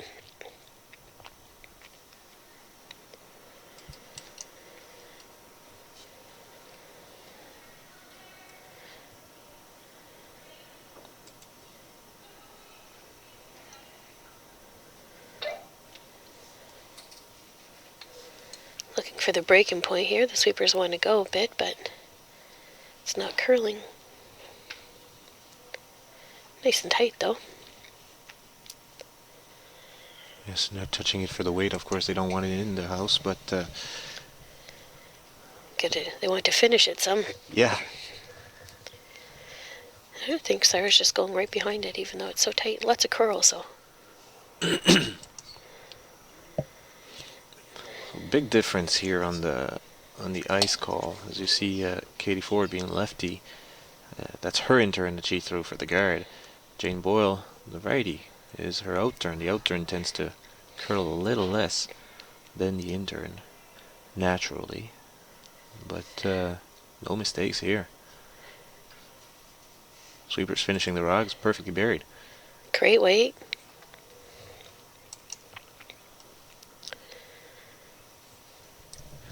Good rock placement, game on. That's right. Jen's asked for a freeze. Then the game is on.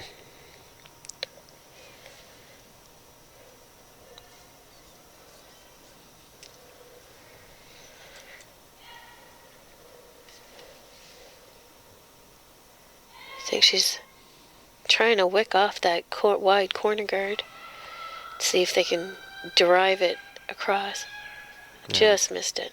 We see the difference here from the outturn of Jamie, who's a right-handed player. Yeah. Also a little heavy. That was kind of backline weight. That's so true, yeah. the sweepers must have indicated to the skip that it was slightly heavy, so that's why they were trying that call. Could have worked. Yes, no, it could have, but it ended up a tiny little tick. You just needed a kiss off that puppy. All right, so Sarah's asked Leia to do a freeze. She's left-handed too. And see how she gave a little bit more ice. I think Jen might have got caught on the ice there, and so you got the intern and then a little less rotation. So definitely a possibility to finish the rock here. For sure. Weight was given to the sweepers, so the sweepers are working hard at it. Yeah, really good shot. And it's a really good shot. So you got staggered rocks. They're the good old Colleen Jones Christmas tree strategy, except you don't have hammer.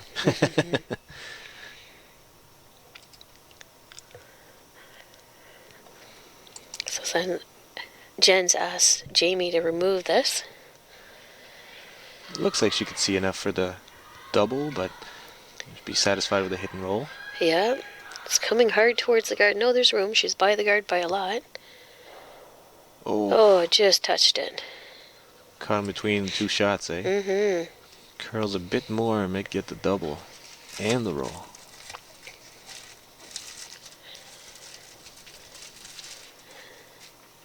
It's a nicely thrown shot. So Leah's got the same shot again.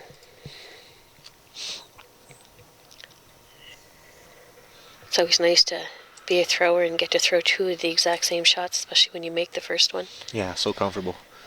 Even for your sweepers as well. They know what it looks like. Good point. Sweepers just keeping it clean here. Yeah.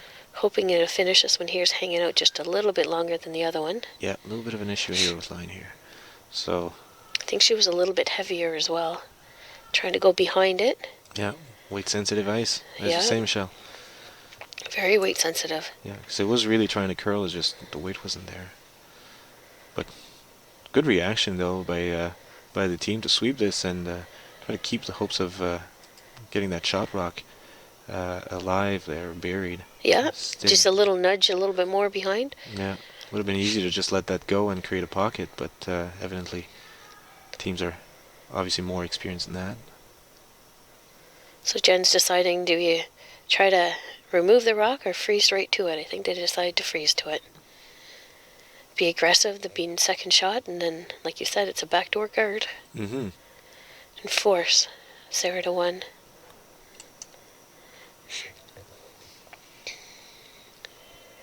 And again, so easy to create a tap or call a tap and try to be shot at all costs, but you don't have hammer. Forcing is a good option at this level. This rock's hanging out too. I think they're trying to... Oh, there's... Yeah. That's great weight. Finishes a Had to lot be more than patient. anticipated. Yeah. Yeah, Patience, a virtue. it is. It looked a little heavy from the front, but it got there by itself. It's frozen. Good finish, good late finish here.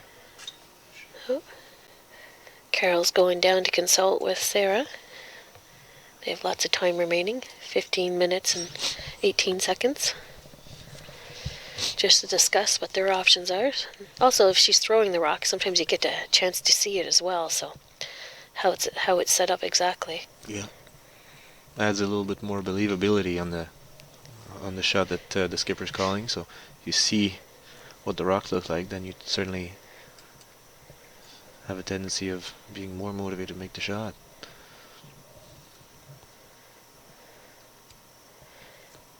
So here, no choice but to peel the guard, so no other options in the mind when you throw.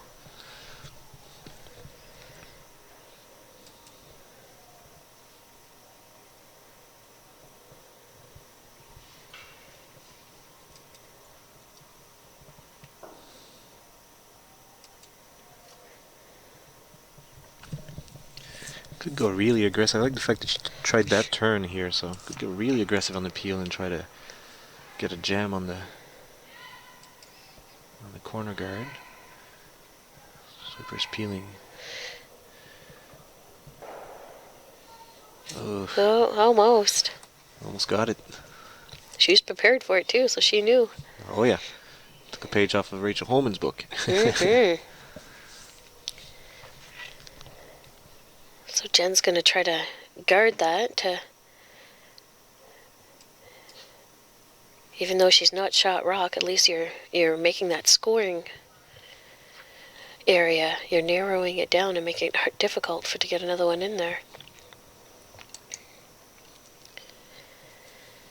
Jill just threw a draw or free, so she should know close. Sweeper's hard at it at first.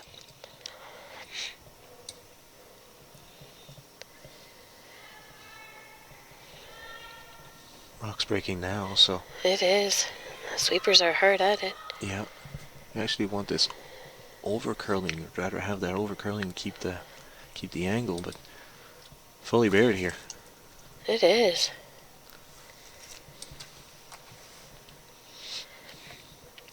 Sarah wasted no time in getting rid of that puppy.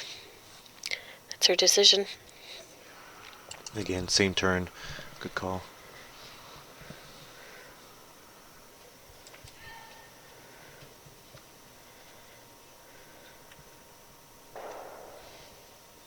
Call and executed. And Carol with a strong game again.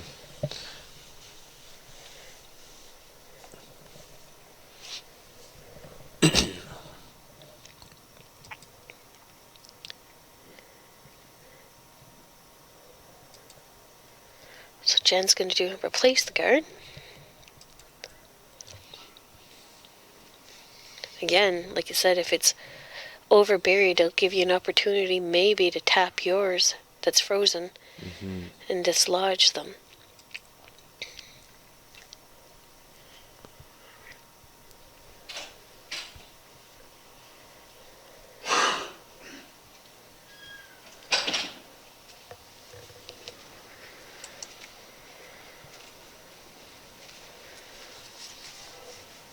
So it is her first rock. We'll see how Sarah responds, assuming that shot's made. Seems to have plenty of weight for guard. Strom shot. I think it's coming into the house, but it's hanging out, so the sweeper can't really touch it either yet. Trying to finishing it now. Yeah, does the job. He didn't get back to me, but I'm pretty sure it's on. There's one way to know for sure. If you have time to do it, if you go to Bella Volume TV or something. So if you're Sarah, what are you thinking right now?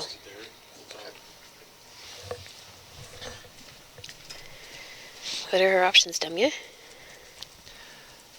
Well, you want to preserve your one, but in doing so, you don't want to set up a double. So I think she's calling the corner freeze here.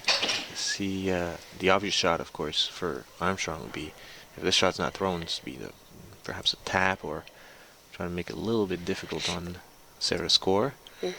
So Sarah, knowing that, thinking 2 shots ahead here, if the Armstrong shot is made, then she could use her shooter to score, facilitate the options here, and remove that yellow rock. So we're talking about a corner freeze onto the the yellow rock. So if a tap happens and that back blue one goes, then Sarah still has a shot on her. No, sorry. Protects the attempt at a deuce here. Sarah still has a shot after that.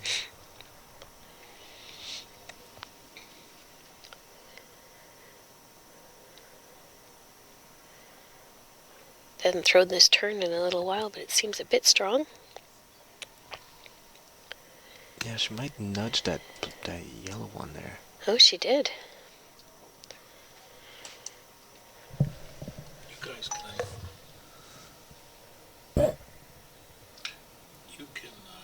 announce the next game's going to be on live TV.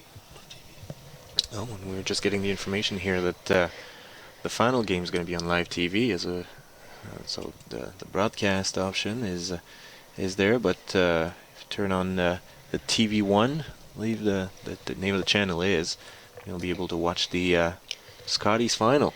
2 p.m. this afternoon. That's good news here. It is. Well, this is the first time we're doing this on thanks to our broadcasting with our friends at Bell. So The winner of this game is taking on Team Robichaux, who won the right to play in the final by finishing top place in the round robin. in such close games too in the round robin. I mean, we get one team that's at 4-1, but the other three that were in playoff contention with 3-2. So both all the teams sort of exchanging wins over the other. Yes, extra end games as well, like you know what I mean? So Absolutely. all the games were very close. Could be another barn burner here. So, but of course, semifinal's not over, so we got one of our own here. Team Armstrong going over all their options to see what they could do to increase their scoring or steal opportunity, or also to limit the amount of scoring that Team Mallais has. Right. So keeping in mind that Mallais has the hammer, so he has one rock coming after that one.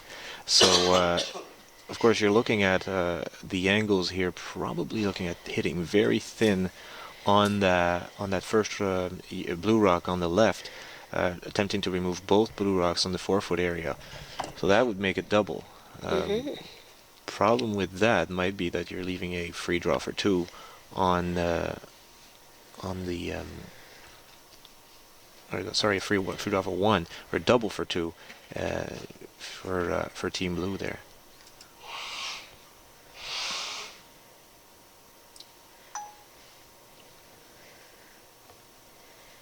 So it's either that or perhaps there's a hit and freeze, trying to force the opposition to 1.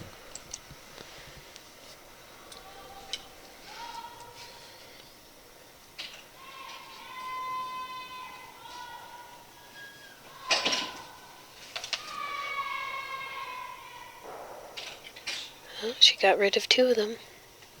No mistakes there. Is that blue rock out counting that yellow one? I don't have the overhead. No, so blue is second shot. Is so, second shot, yeah, okay. So yellow is 1 and 3. As soon as you walked away, he texted me. Okay, so Sarah has a draw for 4-4 to score her single. Yeah, didn't even look at the double there. Smart call. I mean, worst case scenario is you look at the double is double jam, so That's right. that's not a good outcome. She must have full 4 here, so she's had her draw wait all day, so Yep. No, that's good. That's good. Oh, that's all they need. I just went online. Yeah, it shows that it's going to be her live. sweepers took it right away. Yep. On TV one. That's what it is. Her line's good. And you got an answer this afternoon. Yep. Sweepers looking up at the house and going down. I don't think they're going too aggressive, but they're keeping their brooms down. Needs a little bit more elbow. Oh no, they're going. Let's see. Oh, not quite. Not quite, eh? A steal of 1 for Team Yellow. Team Armstrong steals 1 and leads 4-3 after 7 ends. If we look quickly at the time remaining, Team Mallais has 12 minutes and 10 seconds, and Team Armstrong has 10 minutes and 36 seconds remaining. Just take a moment again to thank our sponsors, our event sponsors. We have Bob Lee Productions, Sun Life Insurance with Kevin Williams, Deloitte, Uni, Atlantic Superstore, TD, Kirkwood Diamond Canada, and also KP Printing. Of course, this being the Scotties Tournament Hearts, certainly alive to that extra sponsor here that has been taking care of our female curlers for so long there. Percentage-wise, that's wise. We have Team Mallais, Jane Boyle, 70%. Leah Thompson, 91%. Still keeping a strong game. Carol Whitaker, 82%. Sarah Mallais, 79%. For a team percentage of 80%. That's very good. And Team Armstrong at 76%. With Katie Ford, 77. Jamie Ward, 75. Jillian Keogh at 79. And Jen Armstrong at 73. So it looks like all the members of Team Armstrong sort of brought their games up, especially for that last part of the end. And so did Team Mallais, looks like it, because based on the other stats that we had before that, it looks like everybody sort of brought their game up. So, not done yet. Teams recognizing that you have to play well in order to win this game. That's right. Nothing's for free, for sure. One of our title sponsors that I keep forgetting to mention is Kruger Products. They support all our Scotties and our Scott 200 Hertz tournament.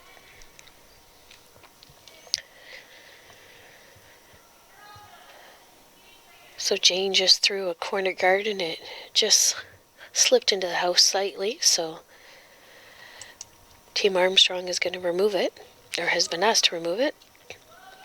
Katie throws it.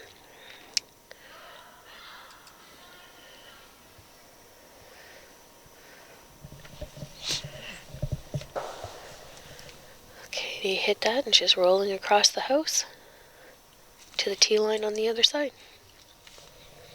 Yeah, so of course could be tempted to go for a double or try to hit, but knowing what this end is, the all-important 8th end, going for a corner guard, tempted to manufacture a deuce here. So very, very important to have that corner guard and create some offense with it.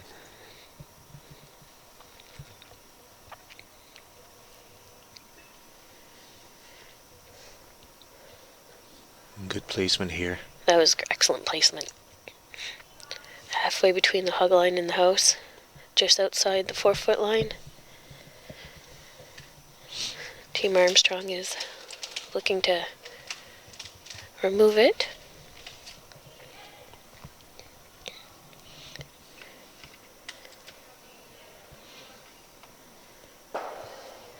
Nice throw by Katie Ward.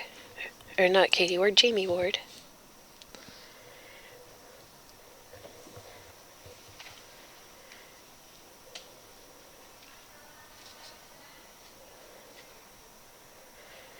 So attempting the corner guard, but on the other side, try to give Jamie a different look at the peel.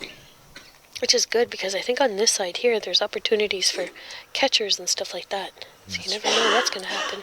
That's so true, Michelle, with that first hit that ended up rolling all the way to the left side of the 12-foot. So again, smart call. Even if you did a corner freeze on that one, it could still be a backdoor guard. Mm-hmm. That one didn't seem to have as much movement. Jen decided to be aggressive and to go behind it.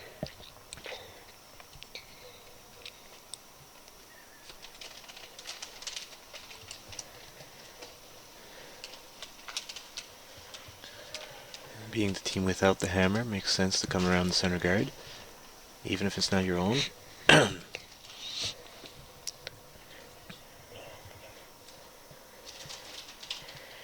Team not touching it. And sweeper's gonna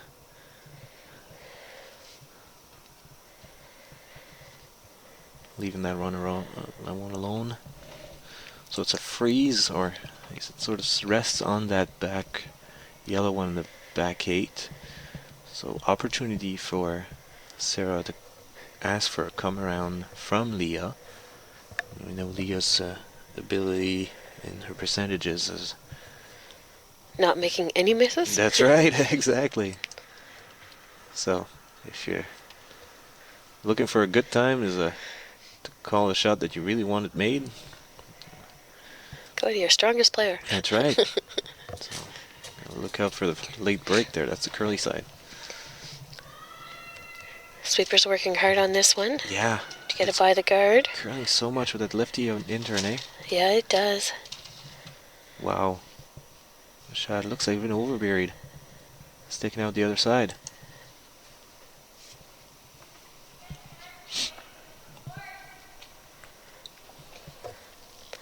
Shots for a board weight takeout.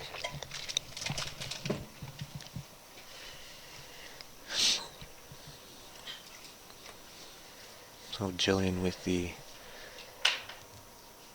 intern tab.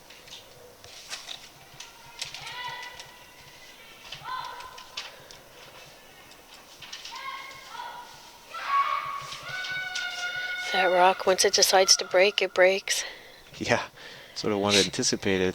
Puts a skip on panic mode, but no mistakes again. Good shot. Even though there's a collection of yellow rocks in there, they all seem to be mostly behind the tee line, except for the one that...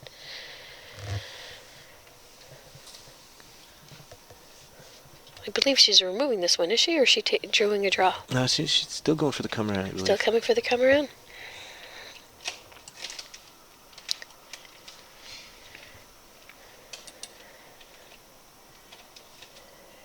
Looks a little heavy. Sleepers don't want to touch it. Yeah, definitely a different line there, eh?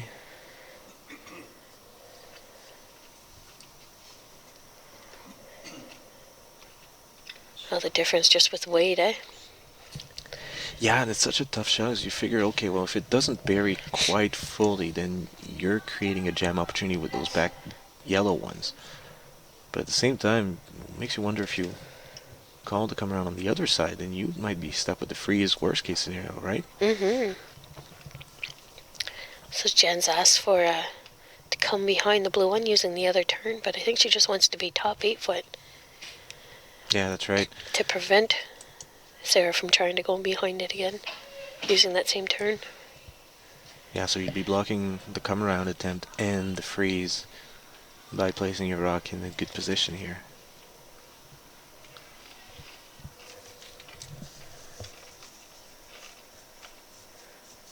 Sweeper's not touching this at all.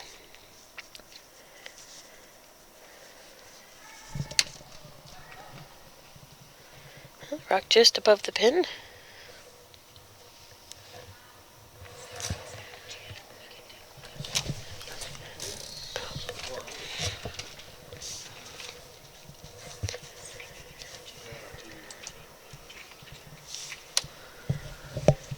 So rock staying in the top button area.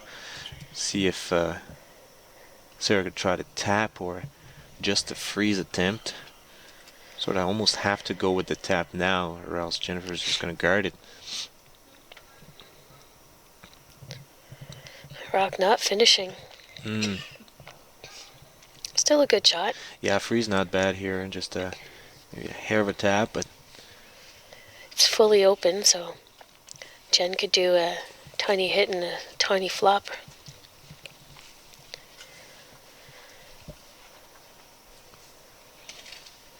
a few things here to negotiate. You can't be too tight because the guard's in the way. But then again, you can't be wide, thinking, "Oh God, I gotta go by the guard," and because then that'll jam. So, couple of different options. Knowing the path, I think they've thrown this path a fair amount of times. So, I believe so, and just slightly off nose and a tiny roll to the inside. I think that was a shot she made for that run back when she attempted the one there in 6. Mm-hmm. So, similar broom, similar weight.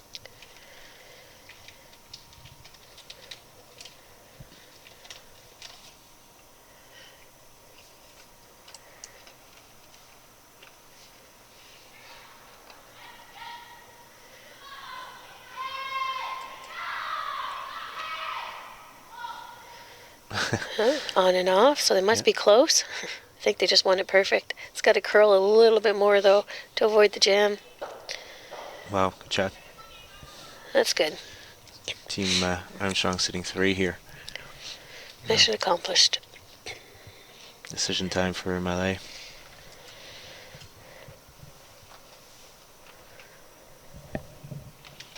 Really putting some pressure here. especially during the final, the later stages of the game.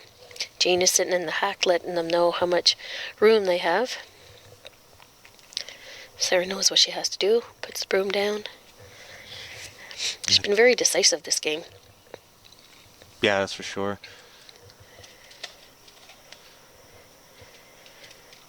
I believe she's been skipping for about 3-4 years. So see the decisiveness as you curl into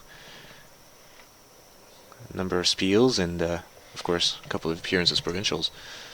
So I think I believe they made the final last year at the Scotties as well. That's true. So always into contention. Throws that rock. Be time for a across the face double here. Yeah, not bad. At least it opens up the scoring area for her as well. Exactly. Because there was no way she could come in before. So Armstrong looking to block the scoring area as you suggested. So there was no room back before Sarah threw her rock. Now there is room. So looking at recreating that situation on the Armstrong side. Probably just half buried, biting the forefoot, I'm assuming. Create a little bit of problems there for Sarah to hit a rock and be shot out of it. But then again, couldn't really draw with the backing. So half buried.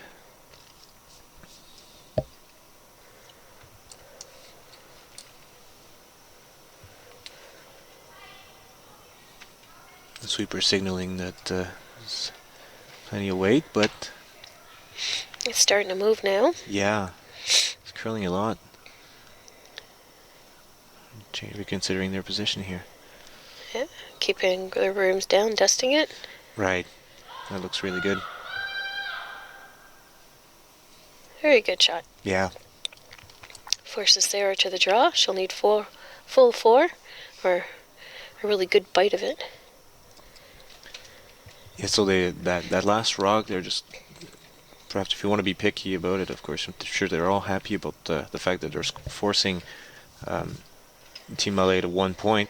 If you had to walk it down the ice and place the rock where you wanted it to be, you might have placed it a hair on the right side, just so that you're preventing that draw with the backing. I think if Sarah has a little bit more wiggle room here, if you allow me to say, with the draw there, because she's good She knows half she of the can do forefoot. it. Yeah. Exactly.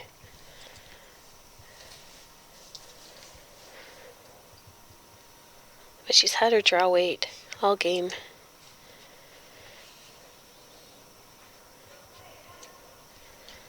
Skip called she was a little tight and the brooms went down right away. Yeah. I think the brooms went down for weight as well. The line looks okay. Yeah, You just they need to sorta make have sure to that go it's now. there. You have to make sure at least you're full four. Wow, good communication job there from the sweepers. Yep. Very good. And she bites Wow. the button. A big one. Beautiful shot. That was a big fat one. Yeah, 8th end. That's right. Tied again. 4-4 after 8. Just a couple ends remaining. The winner of this game is going to the final at 2 p.m. here at Curl Moncton. And of course, we're looking at the later stages of the game and the time remaining. 8 minutes and 39 seconds for Team Mallais and 7 minutes and 10 seconds for Team Armstrong. So quite a bit of time left. Little decisions, little time for decisions on the later stages of the game. So not to forget, Team Armstrong used one of their timeouts, whereas Team Mallais still has both of their timeouts. So, looking at the game planning, 2 wins to plan. Armstrong has the hammer. Do we go hard for a deuce? But definitely don't want to steal. And again, same for Team Mallais. Do we go for the steal or we are happy with the force? So interesting ninth end coming up. It is.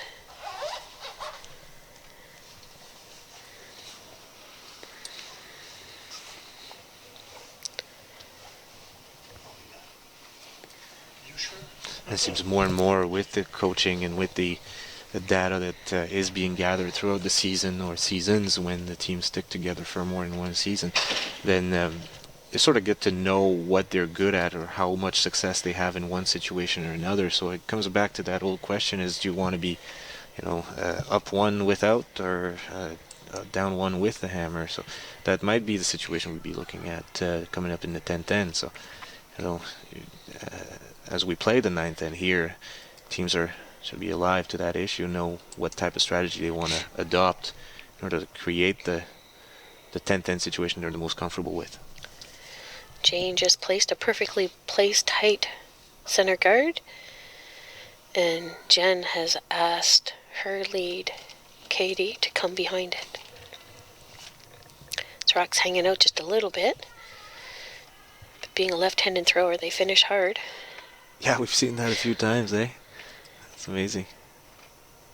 So half buried. Half buried.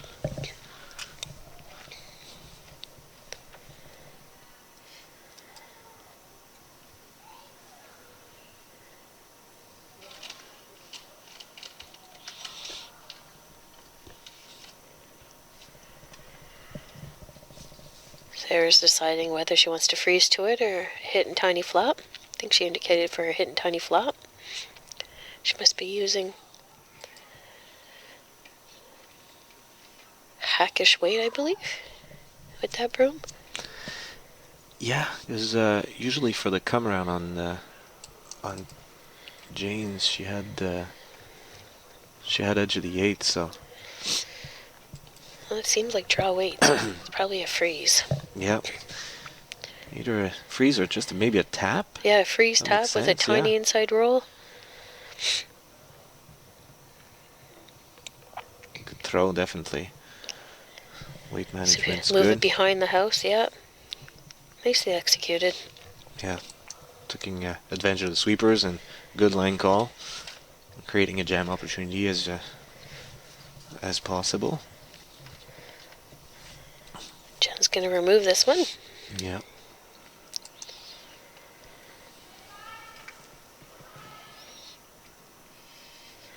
Sweepers are indicating that it's might be a little low. It's really hung on to that line, though, eh? That's right. Big difference between the tap weight from Jane and the hit weight here from Katie. Makes all the difference. So free come around here for Team Mallais.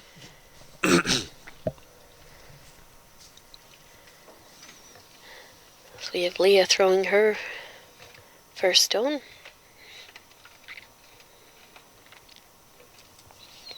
And see what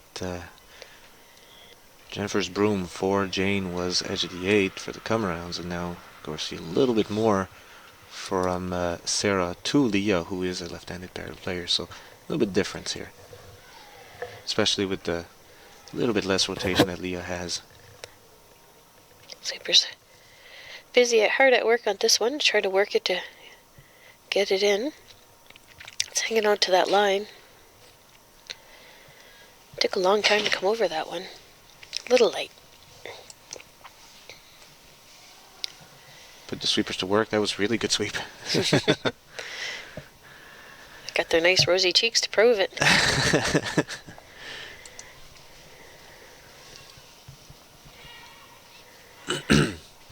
Jamie asked to remove this one. Yep. Sweepers on and off. Sweeper is in early, eh? And saw that the outturn was hanging a little bit, so left that go. Mission accomplished. Rocks removed. It's true. So Leah gets her second attempt at this come around. See if she can make it a little bit better. Yeah, and you see Sarah tighten the broom a bit on for Leah.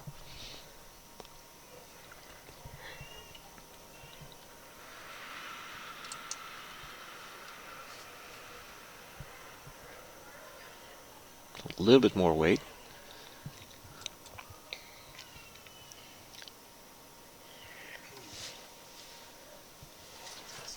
seems to be straightening out just slightly, eh?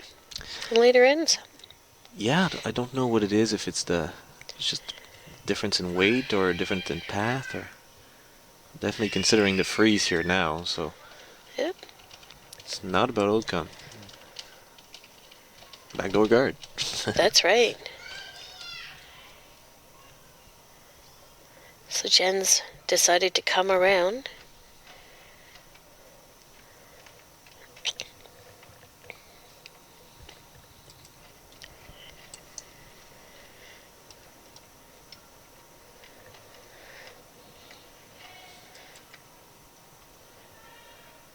I think the lines are really good on this one if they can just get it there. Yeah, it It's seems to starting be. to break. Every time it seems that it coasts on that 4-foot line, then it finishes really well. So probably the spot that they're all trying to hit.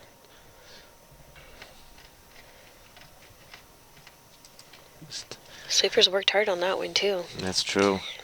Nobody's tried that other side there, so might see Sarah taking advantage of the opportunity, knowing that she lies one already. And the guards are staggered. Exactly. Big curl, especially, and now it's the righties in turn. We're done with the lefties. Done. No more.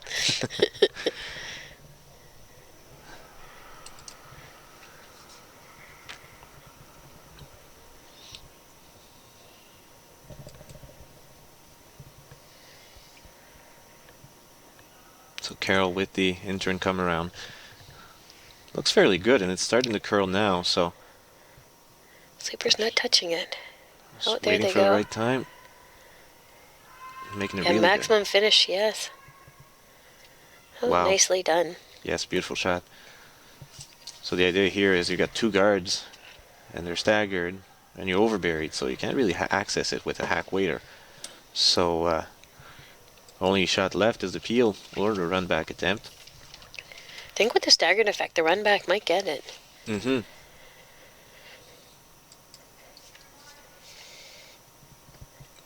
So probably what, like 2/3, 3/4 of the rock might make that.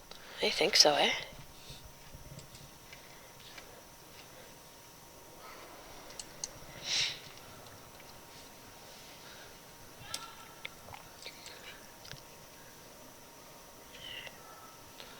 Looking really close.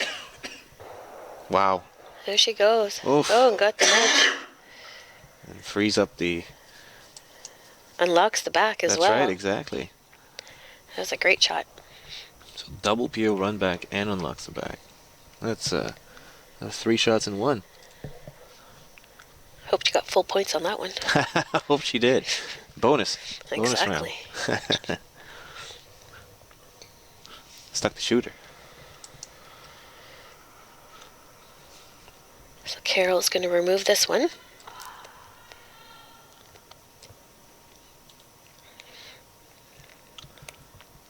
Sweeper's not touching it. That little mistake or little nudge on the last shot there might just still leave the door open for Armstrong to score a deuce. Yeah. Or have the blank as well, because your rocks, you know what I mean? If you can hit and roll in front of your other ones, if there's a double, like, gives you opportunity, then you can have the hammer in the 10th. Absolutely. That's why that shot from Jill was, like, fantastic. That unlocking those two was amazing. Mm-hmm. Yeah, she's been making a lot of key shots over the week as I had the opportunity to watch a number of their games.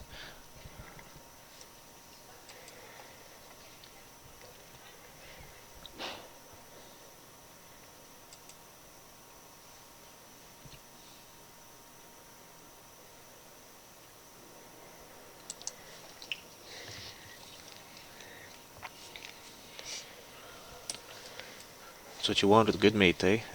Throw any kind of shot in any kind of time and make them save That's the end.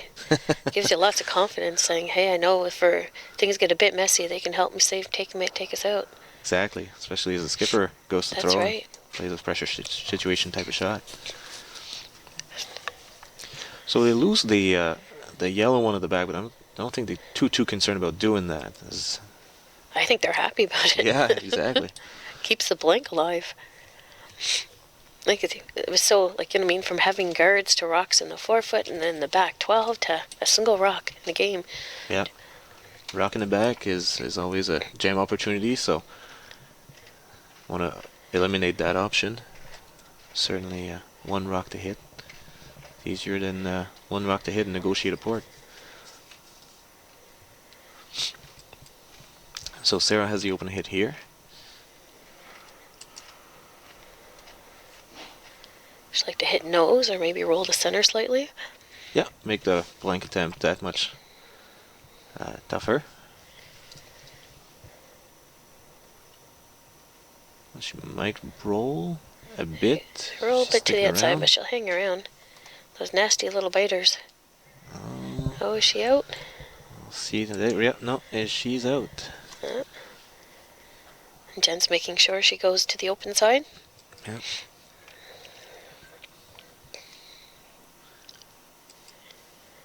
Easiest shot in curling, although it doesn't count for any points in stats. Mm-hmm. Oh, this is her first. Oh, I think so, eh? Yes. oh, you're right. So is she going for the freeze here, or just an open draw? Open draw on the open side. Gotcha. Or she tapped that side of the ice anyway. Yeah, it seems to be that way. Right Yeah, on. she didn't want to play with that back one. No, that's right. One way or another, eh? Yeah, it's good too, so she'll have an opportunity to draw, like, you know, before the 10th end in case you need to make one. That's true. A lot of hits played here. Sweeper's not touching that puppy.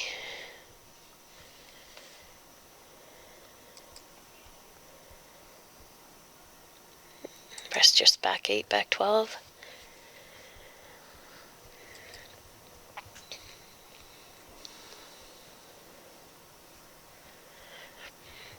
Sarah's mission is to make it go away.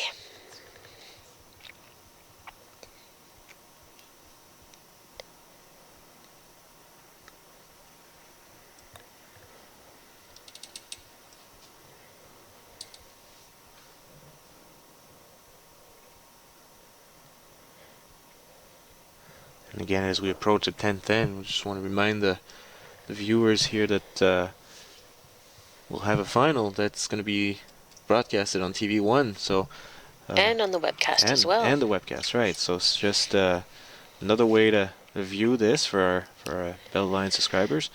We also welcome everyone to come down to the club as well. It'd be great to see it live in action in person.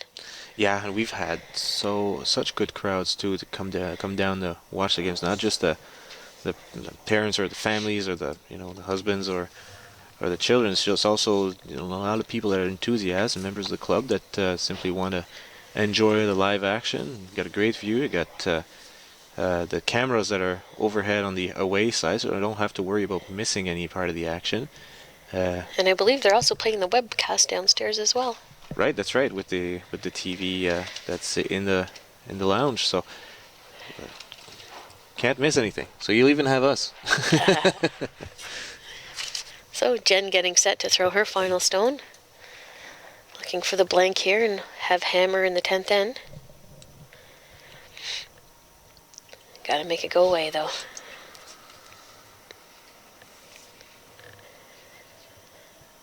So easy with the adrenaline to throw a little bit more weight just to make sure that the rock goes, but ooh. Oh no. Oh. And there's a big miss, but it's a single point. Oh. She still has hammer in the 10th end. Yeah. I think she did, like, I saw a slight outward motion too with her final turn. Mm-hmm. Yeah, it's almost a predicament here. You just want to make sure it goes, and you want to make sure you roll, so you throw a little bit more weight without necessarily adjusting the brooms. Might be the explanation why this miss happens the last rock at the 9th end. You gotta regroup, play another end. So much on the line. Yeah, that's what makes tough teams tough, is their ability to bounce back after missed shots like that. So you see, not give away too much body language. Communication, regroup with the team, seek the support, and away you go. It's only 1 point. That's right. Still have hammer. Yeah, draw the positive where you can. So you get the hammer. scored a deuce before, so That's right. it's happened. You only need the 1-2 to play the extra. Like, do you know what I mean? So Exactly. Yeah, just scoring makes you get to the extra. Sarah's asked Jane to throw a center guard, but I believe this one looks like it's slipping in the rings. Yeah, doesn't look like they're too concerned about that happening as long as your first rock is on the top 4. Mm-hmm. So your first, like, technically they don't need any more points. Blank would win the game for them. So letting Armstrong go with the offense and they'll respond. So stats wise, Team Mallais curling at 78%, staying around that 80% range. Jane Boyle 72%, Leah Thompson 88, still a strong game. Carol Whitaker 78 and Sarah Mallais 75. For Team Armstrong, as a team, they're curling 76%, with Katie Ford at 75, Jamie Ward at 71, Jillian Keel with 83%, and Jennifer Armstrong 74. For time remaining, we have Team Mallais with 4 minutes and 47 seconds remaining, and Team Armstrong with 3 minutes and 33 seconds remaining. Team Armstrong has 1 timeout, and Team Mallais has both their timeouts available. So both teams starting with 38 minutes thinking time, I believe, and the 2 90-second timeouts. The quick math, both teams are in time, and should this go to an extra end, they get an additional time that they can deal with as the extra end goes on. Right, Katie's been asked to remove the rock that's in the house.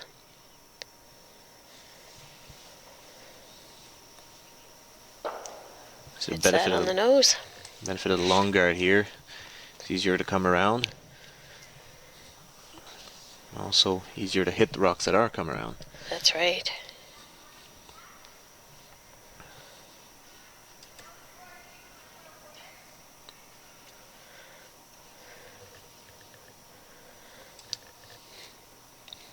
So Leah's been asked to do the same thing. I believe she's been asked for board weight.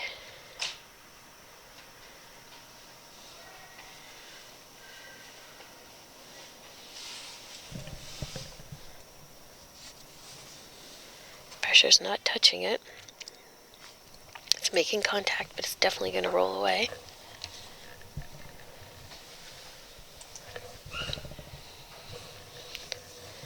So if an extra end is needed, each team will get, they wipe down any remaining time you have, and you have 4 minutes and 30 seconds.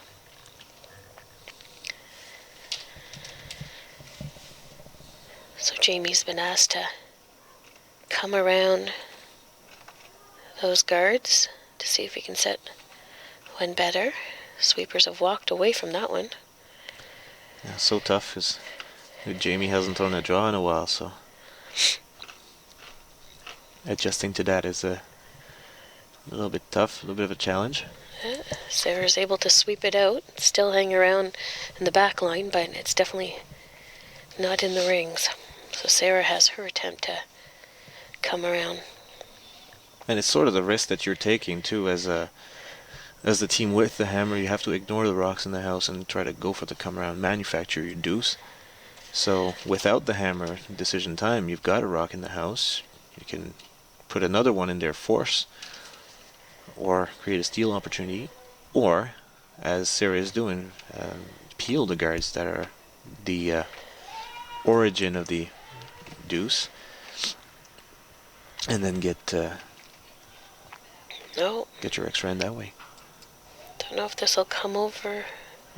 Looks like she's got enough. Yeah, just enough to push it over. Yeah. Good shot by Leah. Never misses. That's right. I think she removed it too. Nice. Full points. That's again. Right. Get excitement.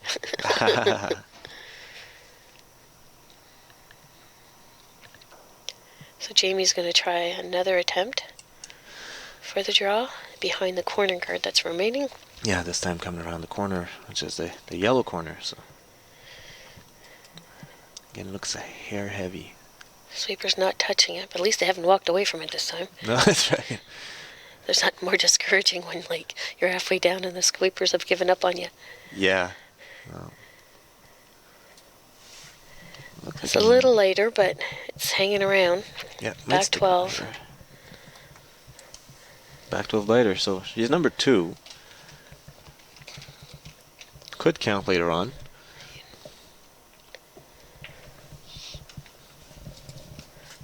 Sarah's confirming with Carol and what kind of weight you want to throw here. Whether it's normal or control.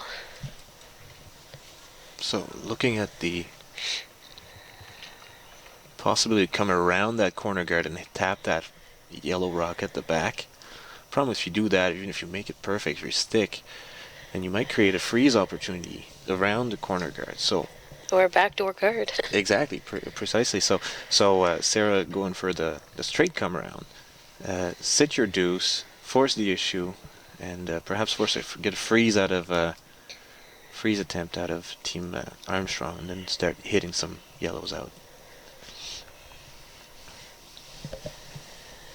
Sweepers don't want to touch this one either. They're keeping it a little slight dusting, but Yeah, just a little bit on the heavy side, but the other thing too to negotiate was the fact that the other blue one was there, so he didn't want to create a double or anything. mission accomplished there. They're fairly even. Mm-hmm.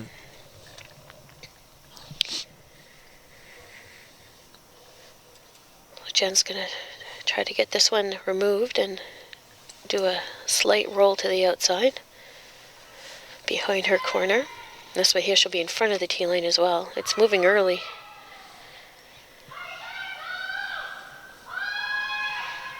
Sweepers are working really hard. Yeah, heads down. Wow. Now she's 2 and 3. So again, decision time for Mallais. Do you hit those 2 rocks or go again for the draw? What's the time remaining for Mallais? She has 2 minutes and 50 seconds remaining. Yeah. And 2 timeouts. And 2 timeouts. You don't take them with you, so Yeah. could use them. She considered removing those yellow rocks, but I think they're just going for the straight draw again. Mm-hmm. Carol just threw it as well, so she knows what the weight is. Her weight was really good. Yeah, that's a good point. She didn't get to use her sweepers, but she knows if she takes just a little bit off, she has her sweepers to rely on. Sure. Sweepers are a little more attentive now, so I think the weight's a bit closer. Yeah. Definitely keeping it clean. Yeah. Making sure there's no Looks debris same, or anything. maybe slightly heavier. But if you can get a better finish, they can outcount them. Yeah, look at that finish. That's amazing. Yeah, fully buried. Oops. Fully buried. It's behind the tee line though, so Team Armstrong could freeze to it, and then you'd have a guard in the front and one in the back protecting it.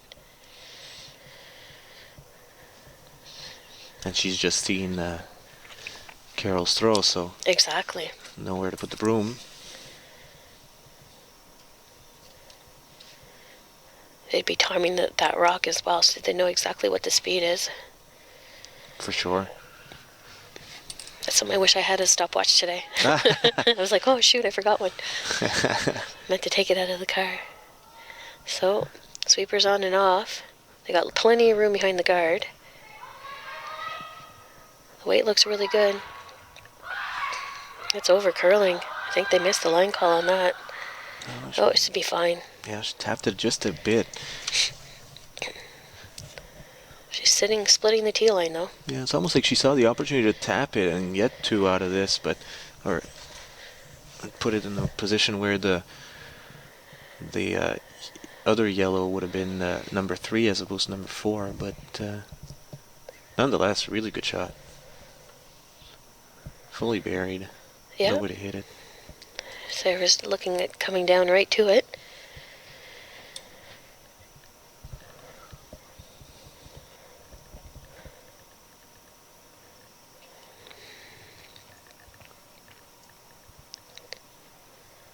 really pays to have seen the line on those shots, Yeah.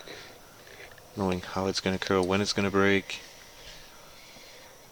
It helps too if your mate or the person throwing before you has the same type of release as you, or if everyone on the team has the same type of release, then you know yours is going to do the exact same. That is so true. All those practice hours paid off.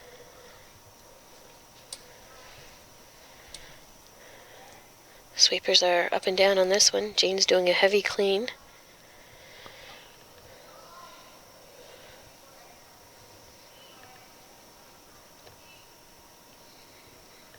Sweeper's so alive, looking at the rock, looking at the... Yeah, they keep calling the time too. spot. They said 8, so that's just behind the tee line. It's kind of where it ended up with a tiny bump. It is shot rock. Yeah, for sure, big difference.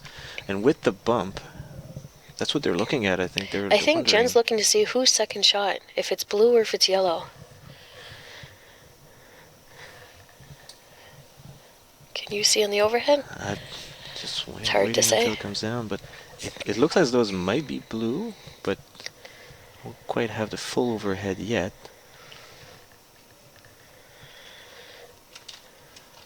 Doesn't look like it changes their call much on the first rock, but might be a case for a measure later on. Important second point if needed, Mm-hmm. or winning point. tying point or winning point. So Jen has 1 minute 16 seconds remaining to throw both her rocks, but she also has an additional 90-second timeout.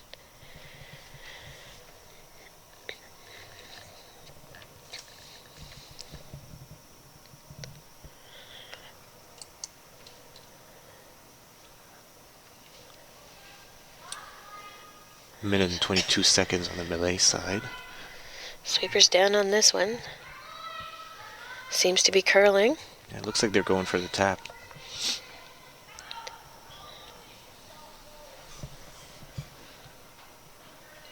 Looking good. It does. Nice shot. Quite tap it enough to create a discussion between But it's hard to get it out of there, though. that's Because right. if she, unless she decides she has to freeze, if she taps it, like it might roll over the other side. There's a timeout. Sarah used her timeout just to give her extra time here to prepare in the hack. She has 1 minute and 1 second remaining, plus the 90-second timeout to use. That's a smart move. Then you don't have to worry about looking over your shoulder all the time. Right. It doesn't impair your preparation or your routine as you're getting ready to throw.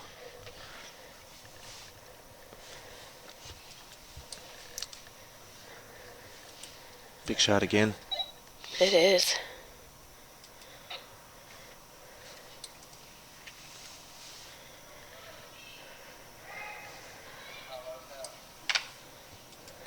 Good communication between the sweepers and the line caller, Yeah, this telling her rock where is, the weight is.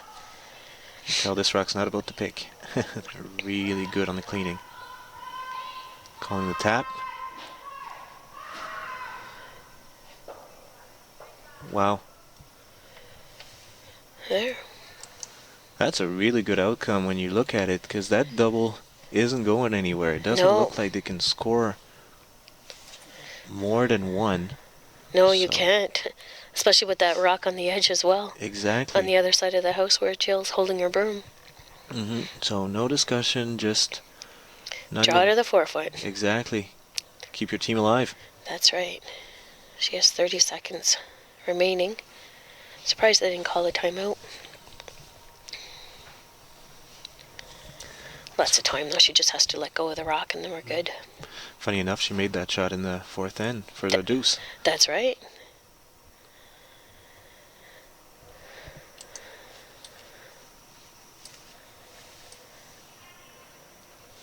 Oof. I think I have you now. You were Fox again. Sweepers are getting close. They're not saying anything. Yeah. She doesn't have backing yet. Looks heavy. She waved. Fox was on again. Oh no. But she's got backing though, right? Yeah, she's got backing now. Good enough. Yeah. Good enough for an extra. Score 1. Wow. Tied up after 10, 5-5. That was a pressure draw. Yeah, we're getting our money's worth, that's for sure. So are they. So extra in for all the marbles playing in the final today at 2 p.m. Extra and yes. And a trip to the Scotties Tournament of Hearts. That's right.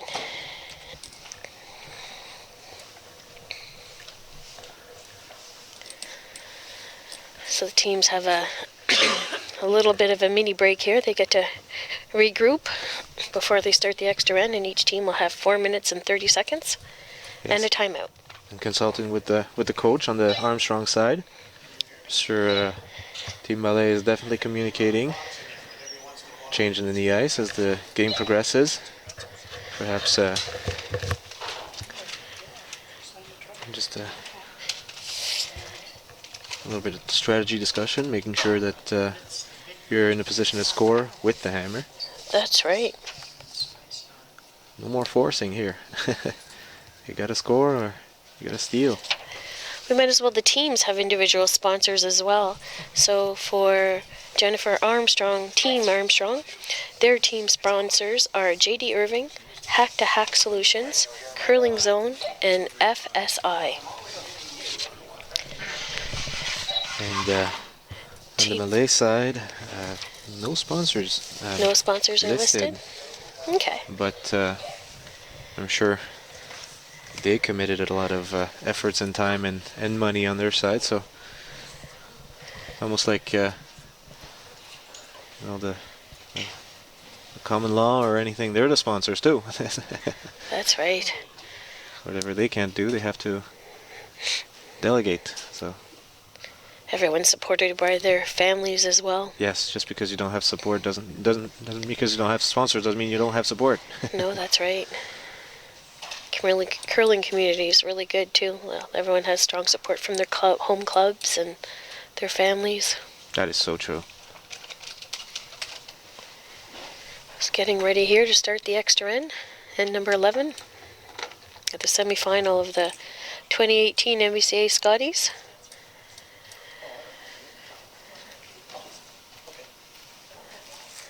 So Team Armstrong will be throwing first, and Sarah Mallais will be having hammer.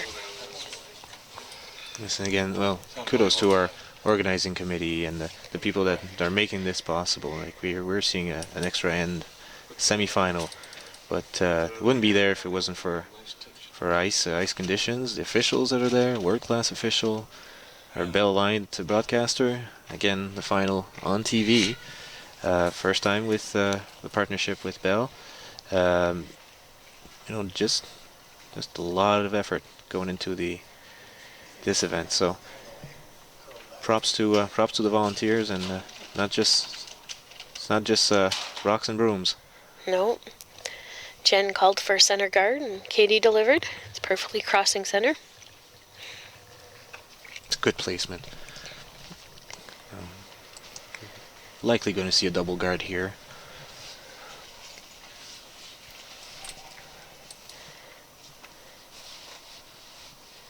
I think Sarah's called it for in the house for top 4. It doesn't look like she changed the broom a little bit, so the ice seems to be fairly consistent that way. Mm-hmm. So we played 11 ends, and still good ice, still good curl. Goes to show. That's right. So back button, eh? Yeah, back buttons. Now you have a choice. Do you want a double guard, or do you want to just go right to it? Right. A backdoor guard. Backdoor guard. Not sure. I think she decided to go for the freeze, but not quite sure. I think so too. Tolerance might be to throw this light, leave it to your sweepers, make the shot perfect. If you're light, then another guard. I think the sweepers are going early just to keep the line to make sure. Yes, the last thing you want is a tick here. Lots of room behind the guard. Yeah, for sure. Looking really good if they can get it Just there. drag it there, yeah. Heads down, they're going to it. Wow. Much to be said about fitness too, eh? Mm-hmm. You're talking a week-long event, 11 ends, sweepers, giving everything they got to get the rocks in the proper position. So they get to play again at 2. Just so they get to play again, yeah, in a couple of hours. It's ridiculous. But the prize is wonderful. Yeah, makes you want to sweep. That's right. Nothing stopping you there. Yeah. They'd do it again. They'd play a third if they had to. Yeah, level commitment there, through the roof.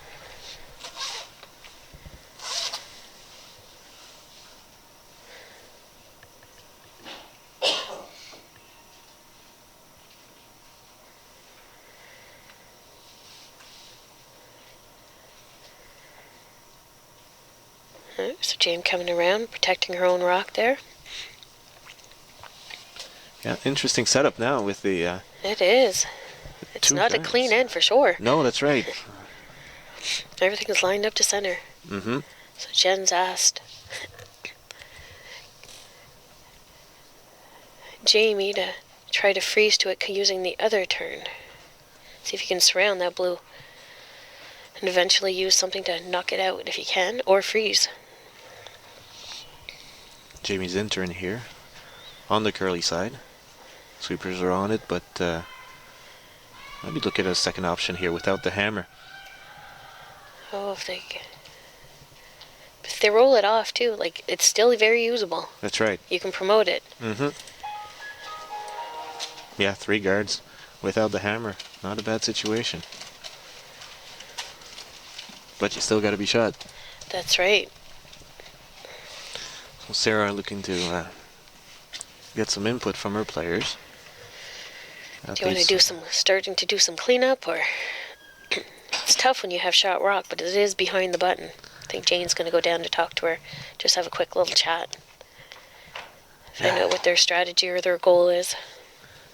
Yeah, sometimes it can be tough to grasp the full extent of that situation because you're feeling like you're buried. It's a guard that's protecting your rock, which is shot, but so you really want to get rid of them, but which way you go about doing it, and at the end of the day, the end might be cleaner. Might be better off without those guards, so. Yeah, give you a chance of a shot if you have to draw. Mm-hmm. Okay, move the top one here. It's obviously easier when you don't have to throw your last rock and you're staring at a shot that is yours, but Leah removes that one perfectly. yeah. So now Jennifer calling for the raise, I believe? I believe so too. Just the tap back, eh? Not the run back. Correct. Yeah, you don't need to remove that because that garden back, anything back of the tee line is your friend right now if you can freeze to there. Mm-hmm. And there's a couple of ways that you could get there too. Like you could play the straight raise, but you could also, if it. I think she's playing a straight draw. Oh, I don't know. I guess you are on the curly side, so.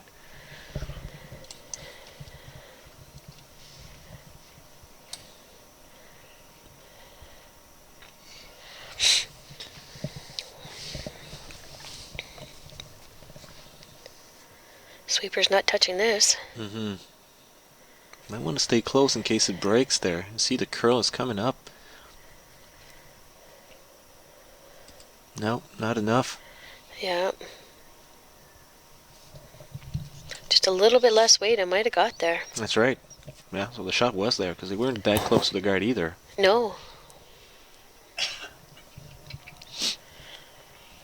So double peel attempt here by Leah. Leah, right.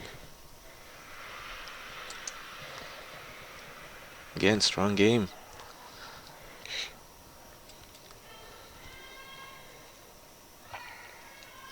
Sweeper's working hard on this one. Right. Has one. Wow. Opened it up. Wow, and her shooter is rolled. Can't ask any more of that. No, that's true. It's good on so many levels too. So he took out the card that they wanted to promote. Got the other blue one away. Rolls in, and your shooter goes away. Mm-hmm. I think Jen's asked for a center line guard to replace something now. Bit early to promote the one that you have in the house. That's true.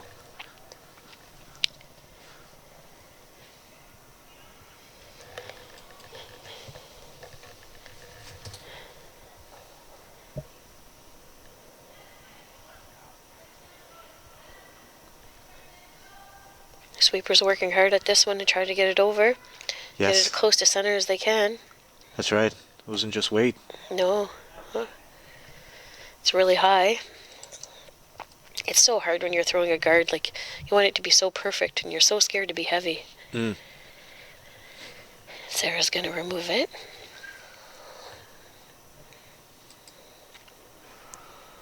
Again, picking the out turn here for Carol.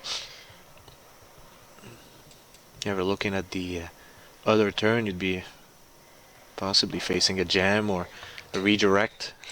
It's not the way you want your end to unfold when you get the hammer. So straight peel.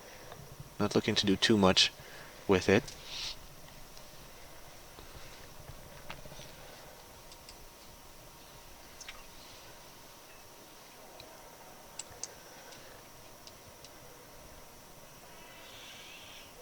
What a game, though. You look at the line score. It's so close. It's no team's really getting too much of a lead. Every team seems to bounce back from the other's scoring. Almost hate to see one of them lose. That's right. This rock here definitely has more weight, but it took forever to cross. Yeah, might get lucky, get good angle on the freeze or just right in front.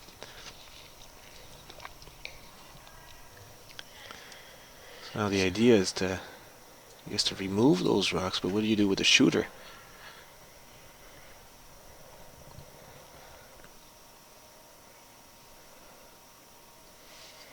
Try to hit it thin. You might remove everything. Yeah. Definitely don't want to over curl.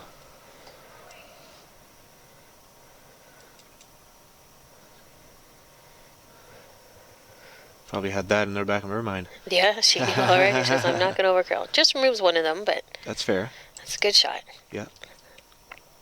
Now we're back to square one. That's right. So it's Jen coming up to skip rocks here. She has 2 minutes 29 seconds remaining, and Sarah Mallais, Team Mallais, has 2 minutes remaining. And again, each team has a timeout too if needed, so lots of time.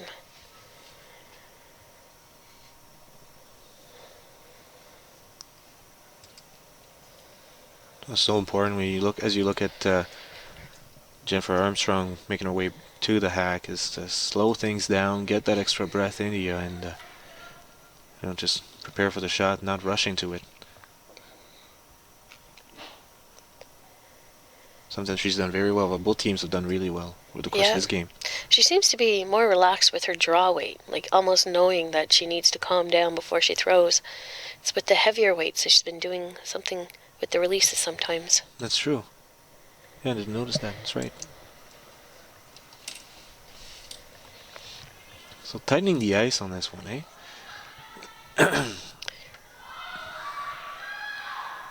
So the sweeper's just keeping it clean. Does need to come over a little bit, but Yeah. they just got to wait for the breaking point.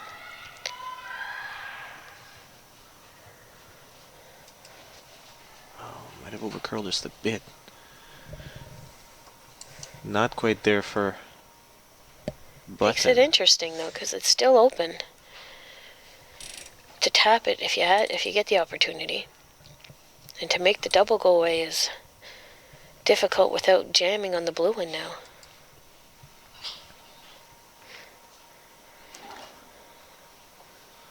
So we're looking at, I believe, Sarah's first.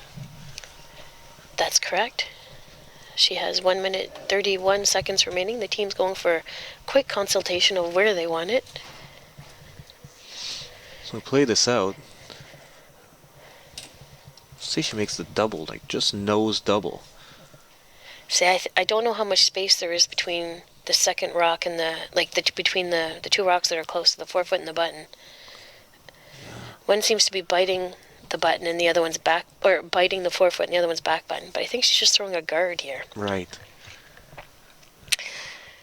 I'd be tempted to guard the rock that is on the other side of the center line. Mm-hmm. I don't know if she wants to cross center or not, but I think that's the danger shot.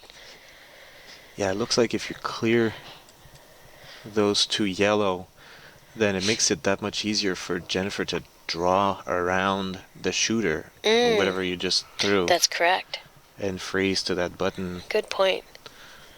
So perhaps that's the reasoning behind the guard throw. Sarah has 37 seconds to make her second shot for time remaining, plus a timeout.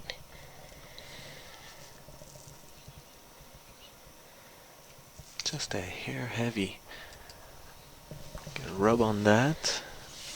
It's hard to raise that one now, though. Yeah, Not that's bad. right. It doesn't look like she has the angle for the button, or the tap to the button.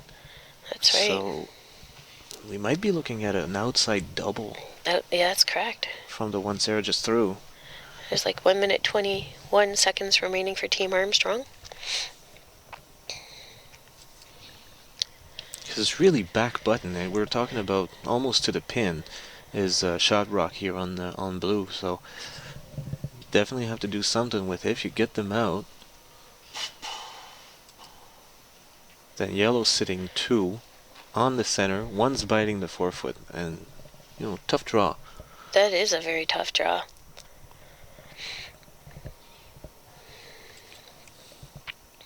I think that's what she calls. Not sure if which way she's trying to make the double. She'd be happy with both, but of course, if you go with the off nose, then your shooter might stick around and make that draw even tougher.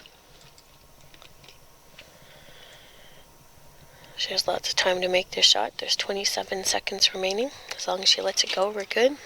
Yeah, that's the spot she missed that blank attempt there.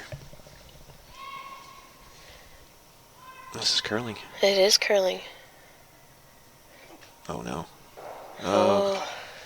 She missed it. So, Team Mallais in the final. in the final.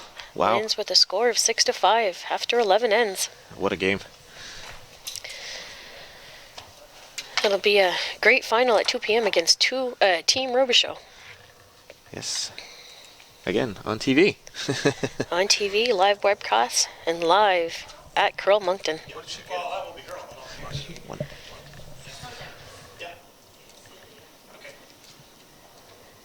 So we welcome everyone to come today. And wish to thank you for listening to our live cast, and again invite to come around and watch the all-important final for a berth in the Scotties Tournament of Hearts. Thank you. Thank you.